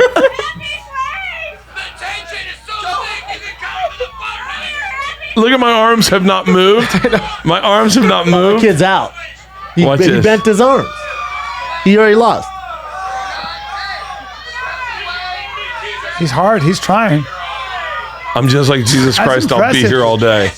Just kiss and get it over with. How are your arms right now? Are they dying? No, what I'm doing is I'm switching muscles. He doesn't know that, but I'm going from front delt to back. He doesn't know that. He's trying to do one set of delts. Yeah. Good job. Look at this kid. Where are we at on time? He's dropping it any second now. He's gonna drop. You talk a lot of smack, you son of a bitch. What's your name? Pearson. Look at me. That's just this, dude. This is whatever it is in my brain. I go, I fucking got this. I feel like He's Pearson's gonna losing. go. No, he keeps bending his arms. Bert's saying straight. This guy keeps bending his fucking arms. He's dying, by the way. He's dying. Look at this fucking poor kid. Dude, you got strong. How long did you hold that? This is Schomburg? Hey, hit the time. How long have I held my 9 arms minutes? up? For Long 4 time. seconds. 9 minutes. 9:30. That's They- impressive. Yeah. That's fucking impressive. Oh no, 9 minutes and 46 God seconds. damn. Oh yeah, because we edited it. I'm sure. Very few people can do This that. is Schomburg? Yeah, this is Sean. There he He's is. down. Look at this. Hey, isn't it Look weird? at this. This is the fucking machine right here. Oh, 2 beers back to back. What Booze a is good like time. spinach for Popeye for you.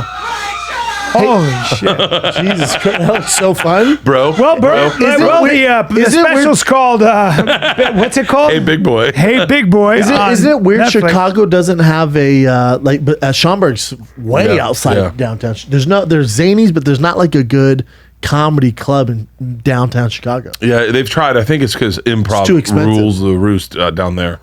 Dude, we did this thing in New Braunfels, Texas. They have a big Oktoberfest, and they do a thing where they take a big pint, like the big ones from Germany, a Stein, and they did one where you had to hold it like this. Oof. And man, they had like good for your shoulder. They did this. It's horrible for your shoulders. That Peloton. They did this. We did it like this, and it was like 20 of us or whatever, and then the world champion. And I got to the point where it was head to head, me and the world champion. And he's like, and by the way, this dude's done it. He did it for like strong. 30 minutes. That's what he does. There's a lot of muscle under this fat. But geez, I the other day, you see those Mark Wahlberg, Dr. Oz push-ups? No. They're the fucking weakest push-ups. Not Mark Wahlberg's. Mark Wahlberg did pretty legit push-ups, but Dr. Oz does these push-ups. He does those. Count. Those don't count. Yeah, I go, oh, anyone can do fucking 40 of those. Yeah, and I did 50. I was like, easy peasy, baby. No, all those. Look at these push-ups. Look at Dr. Oz's push-ups.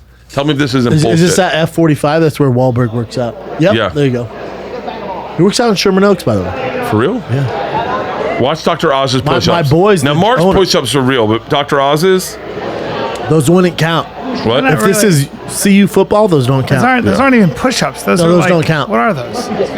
Well, Mark's kind of doing, but Wahlberg's doing the same shit. Wahlberg's kind of, but you can see, yeah. Even Wahlberg's wouldn't count. Really? Nope, not University of Colorado. No. They wouldn't count them. They'd actually make you restart. Dr. Oz. Oh, fuck. What is this? Look at Mark humping the Wahlberg ground. laps him. Well, they're humping the ground, though. Yeah. Those don't count, man. I used to be able to do 100 push-ups when I lived in New York, and I would go to bars, and I would bet people bar tabs that I could do 100 push-ups, and no one ever thought I could do 100 push-ups. Ever. And I fucking hop up on a bar and just go, you ready? Count them out, and I'd bang out 100. I used to be able to do 100 push-ups. Right now I can probably do 40 in a row, I'm guessing. But I've been doing push-ups a lot lately. But just because my tits are collapsing. But I used to be able to do 100. And I remember I had my buddies from college up. We were at a party, and these fucking meatheads, these kind of guys that would bring a gallon jug of water to a fucking party and then chicken in a bag, and that's who they were. Will Sasso. I said to this guy, I love Will Sasso. I don't even know him. But I said to these guys, we're at a party with all these girls that are just beautiful fucking chicks. And I have my buddy Hutch, my buddy Blair, my buddy, like a bunch of my buddies there. Most frat names ever. And they did not know I could do 100 push-ups. My buddy Ty knew I could. And these guys are like, I said something like, you guys work out? And they're like, yeah. They're like fucking bridge and tunnel guys. And I go, how many push-ups do you think you could do? And they're like, bro, I throw up ... I think I'm good. And I go, I think I could probably throw that up. And they're like, excuse me? I go, I used to work out in high school. And they're like, really? I go, yeah. I mean, how hard would that be? Like, I bait them into it, right? And then I go, you think you do 100 push-ups? And they're like, no, 100 push-ups is fucking hard, bro. I go, oh, no, it's not. It's super easy. Like, we used to do that all the time in baseball in high school, right? And they're like, bro, it doesn't count. That muscle's still not there. You got to be doing them every fucking day. And I go, I bet I could. I'll tell you what. This was one of my favorite things to do. I've done this in pool and I've done this in push-ups. I go, I'll tell you what. I'll put up $100 if each of you put up 20. Oh, wow. And they're like, oh, deal. And I go, buy-in's 20. Anyone put up, and bro, I banged out with adrenaline going and a whole party full of people count them out. Yeah. I banged out 110 push-ups. God damn. But I didn't have a gym. I was living in New York. I was actually in pretty good shape. And I would just do, every night I would do 100 push-ups and then I would do 100 sit-ups. Jesus. Every fucking night. Yeah. And so I remember these guys. The other one you could do, I used to do this with pool. The buy-in was $5. I'd give you $35 if you could win. And you would win so much money. You put 2 balls in every pocket and then 3 in the dead center, all of them touching. Ball in hand, start it from anywhere, run the table. It seems so easy, but it's so, if you're like Rogan could do it, easy. But if you're just a regular person who plays pool, you at one point will hit the ball too hard and you'll have a ball up against a wall that you'll never get back to. And we did this in the Poconos, me and my buddy Eddie against these guys, and we almost get in a fight, right? They have now tried probably 20 times. We have $100, and I still, if anyone does it, I give them $35. And then the guy goes, all right, I swear to you on my children this happened. I swear to you on my children's lives this happened. Guy goes, all right, this can't be done. And I go, no, it can't. We used to do it in our fraternity house all the time. I go, no, it can't be done. And he goes, I'll give you $100. If you can do it, you got to give us all our money back if you can't. I go, deal. By the way, nothing to lose, right? Yeah. Fucking run the table, do it, go crazy. Tom Cruise that shit. Hiya! Motherfucker. I love games. Yeah, how much the most push-ups you've ever done? I don't know. When I was fighting, I'd do 100 every night. Oh yeah. But I wouldn't do 100 straight. It'd be like 50, Right. break 50, and I'd do 100 sit-ups. A lot of push-ups. Doing 100 in total is one of those things where Good ones too. You know, it's like Yeah. The most I ever did, Well, like, any up and all the time- way down for me was, dude, you 1,500. Yeah, that's what I thought. 1,500. but that was You lost energy. no, I I just can always listened. feel I'm it. trying to get my push-ups now so I can call someone on it. I'm trying to get my push-ups up because no one would think I'd be able I to did do a push-up. 84 with Byrne and fucking in Iraq. He goes, Brian wants to challenge the whole base to a push-up contest. I said, no, I don't do push-ups. I can do pull-ups forever. I can't do push-ups. and this giant guy comes Marines? up, and but I'm nervous. I'm adrenaline. Oh, And adrenaline And so kicks in. I'm there in Iraq. We just gotten there. I haven't slept, and I'm in a t-shirt, and this big muscular guy gets up, and I go, well, here goes, but I'm embarrassed. I'm nervous. But it's performance. best It's performance. feeling. There. So check this out. So Steve, It's why we did good on our first open mic. Steve's videotaping it. I just start going. I just go into a zone. I go, just keep doing it. I just start doing push-ups all the way up and all the way down, guys. All the way up, all the way down. All right. Military style. Yeah. So I'm doing my military style push-ups, but I get to 60 and I go, this is a motherfucker. And I start to hear the crowd going, oh, or something. I go, what?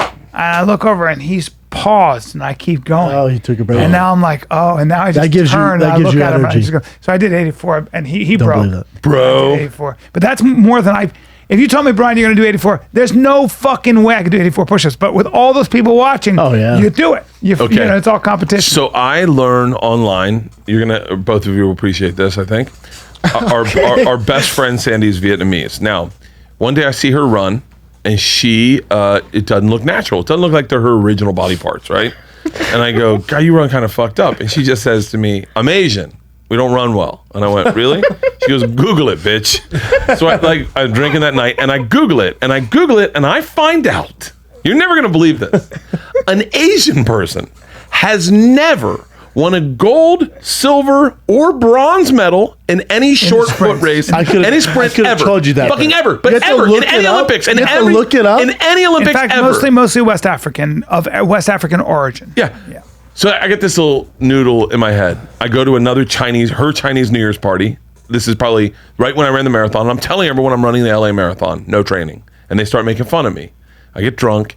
And that information of an Asian never winning a gold, silver, bronze medal comes out drunk as, fuck it, I can beat any Asian in a foot race. So now, Asians love a good bet. And it's Chinese love New Year's. betting, yeah. Money's everywhere. I'm putting money on the table.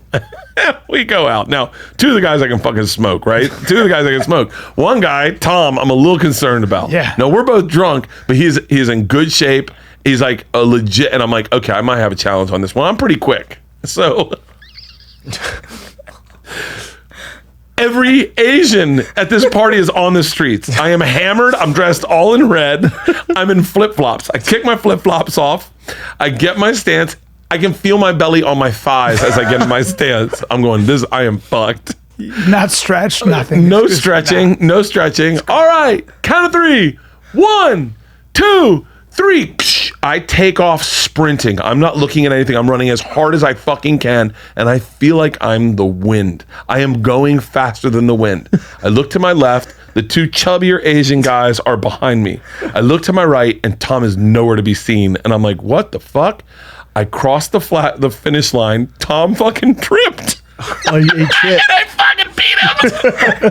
I was unbearable all fucking night. I go, don't blame yourself. It's your people. It's your genetics, dude. I would go, hey, Sandy's, it is his wife. I go, get me a Tito's and never mind. I'll do it. It'll take you forever to walk there. I was unbearable. B, remember when you challenged me in front of the improv? Yeah, I did. With Dove? I thought he's so big, and I feel like I'm kind of fast. But I try to challenge him into a race because we ran that Rocky. We did that Fighter and Kid 3D, and I noticed Brendan was running like wrong, and I said to him, I go like this. This is For the great. cameras. And I go like this. I go, hey, dude. I go, when you run, like this, and he goes, hold on, wait. Oh, you know I was running like fucking, I was running the way he does in the movie. Like an Apollo. Wait, Apollo are you and Rocky. telling me, because I never worked with any Olympic sprinters. I never spent my entire athletic career trying to run faster and didn't work with the best coach in the world. What were you saying? Like, he was like, oh no, were you telling me how to run? You were dead serious. And I was using my track of high school. So then but I'm keeping up with him in the TV show. He's, I'm running with him. Yeah. And then I go, let's race, because you're so big and We're it's at the been a long Improv time in since front you of played the football whole and stuff. It gets out. It's like Yeah. late. It's like 1 a.m. But he's so big. Dov Davidoff is there. He's so big. I'm like, I feel like, I feel like I'm fast. I think I got my 23andMe back. I was like, Yeah. I have fast twitch muscle. Yep, Dude, sure. I tried to race with him, and it was like he was literally, it's like that weird speed thing, and I was like, oh my God, you're so much faster. Or remember that one time I grabbed you and I said, and I was serious, I go, I want to clinch up with you. Let's clinch up, and I want to hold you. I think I can hold you, and you try to get me. You try to break my clinch. Yeah. Because wrestling. And then he goes, "Do you really want to do this?" I go, "Yeah, for real." And he goes, "All right." And he went. I just saw his face change, and he just went, yeah, like that. And like, anyway, he fucked me up a little bit because your brother was there. I hit my nose and I got all fucked up. I left my wallet and my phone on top of the car. We drove off. That's right. I come back. My phone is destroyed. My wallet. My face is all fucked up. It was just from having to tussle with the bear. You know who wants to do it? So weird I how see strong Tony you Hinch are. go up to the Comedy Store 2 weeks has ago. no idea. He goes, dude, I see the videos you and Brian. I wrestled in high school. I feel like I could do pretty good. I go, huh? He goes, dude, I wrestled in high school. I bet you I could give you some fritz. I went, I don't know. He has no dude. idea. I don't know. None of them. And then none of he them got know. another guy. I went, please don't make me do this at the Comedy Store. Please don't make Please don't make me do that. No. Tom None of thinks them- he none can of beat them me in know. a 40-yard dash. I'd love to see that. Tom thinks he can beat You're me. both athletic guys, though. Tom's different. Tom's you know, Tom's athletic. dad was like an Olympic power lifter. Wow. How about Tom's Wow. doing he's going to do a special where he does stand-up in all Spanish. Yeah. And my girl's born and raised in Guadalajara, Mexico. Oh, really? And I go, listen to this Spanish. She goes, oh, it's really good. I went, yeah. And she hates on everybody's Spanish. She goes, oh no, it's really good. Well, he had to Spanish. learn it. His mom's Peruvian. Yeah. And apparently, I didn't know this. He told me this. I mean, he told me this in private, but I think he'd be fine with me sharing it. No, nobody's When his parents met in Peru, his dad was old CIA running planes into Peru. Met his mom, and when they had Tom, they had to leave him in Peru, up in a hilltop village. And I'm trying to hold on to this lie so bad. There's nothing more fun than lying to your children and just telling them a story that's so exaggerated, and they're like, What? Tom was born in I go, yeah, it's a Peruvian village, and every morning he would walk down to this little bonsai tree that hung off the side of a cliff, and he would have to water it. And so that's why he looks the way he does. He's like, Tom is legit Peruvian. His mom fucking speaks. His dad was an Olympic powerlifter. That's NCI. true. That's true. Yeah, his dad was an Olympic. Well, when I powerlifter. watched him dance and stuff, I was like, the guy's athletic. The guy's got like he played fucking football. Yeah. He played legit football in High college. school. Oh, no college. He went to yeah. What college? Well, you've never seen attractive Tom Segura? No. Well, I think he's attractive now. No. Pull up. Hold on. First of all, attractive Tom Segura. bring up attractive Tom Segura. This is- but also, you're gonna what lose your What college shit. did he play at though? What division? Oh, he Not played one. at Ohio State. No, I don't know. Oh, I I was don't like, get the fucking know. fuck outta here. He played at. Okay. Tom's good looking now. No. He is not good looking now. Literally Wait, put attractive Tom Segura. yeah. Keep going. Type in young Tom Segura. See if young Tom Segura comes in, and you'll. Right there? Oh yeah. Fuck. Look at him. Wow. Look at this kid. What a dime piece. He was a good-looking fucking Yeah, he human. was. Yeah, he he was. Wow. good-looking. Yes, he was. Full mouth. I mean, the left side has got a little rapey feel to him. Like, he's like, the left. I'm up next. Number 69. Number 69. But yeah, good-looking Tom Segura doesn't even look like him, right? Well, yeah. I mean, it does. Look, his fucking lips dime are piece. pouty. No, he's got a full mouth. He's a good looking kid. Wow. Oh, he used to fuck, I think. No, I agree. I bet he fucked. Oh, fuck. Tom That fucked. Tom Segura fucked. Tom Now go to the did one with the fuck. baby blue background. Go to the one with the baby blue background. Look at this Tom Segura. Well, there's a rough patch. Do you guys have a Wild Wings challenge? There's a transitional period. Yeah, he's Oh, go to the one right. Go, yeah, no, yeah, that one.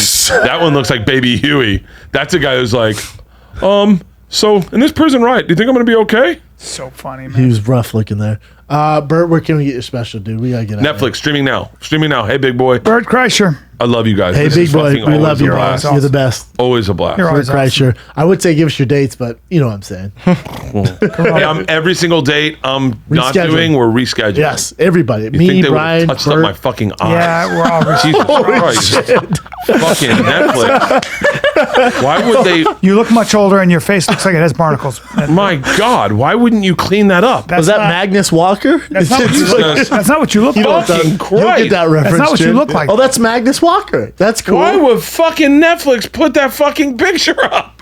That's not what you look like. No, it's not what I look Your like. hands look amazing in that. Oh, fucking. All muscled. Go watch it now. Available on Netflix. Hey, big boy, Bert Kreischer's. Bert Kreischer's Is- 80-year-old special. This is your third Netflix special. if you Third count Netflix the special. Machine, Yeah. right? Yep. Go watch it. It's up. It should be up at midnight. Well, it should be up right now. You go check it out. And One of the best. yeah, stay safe. Don't go out. Don't get fucking do whatever you Or gotta do, or whatever do, the fuck or you're just gonna live. do. You'll be Or fine. just do it. If you're old, don't go out. Yeah. Bert Kreischer, everybody. Bert Kreischer. I love you guys. Yeah.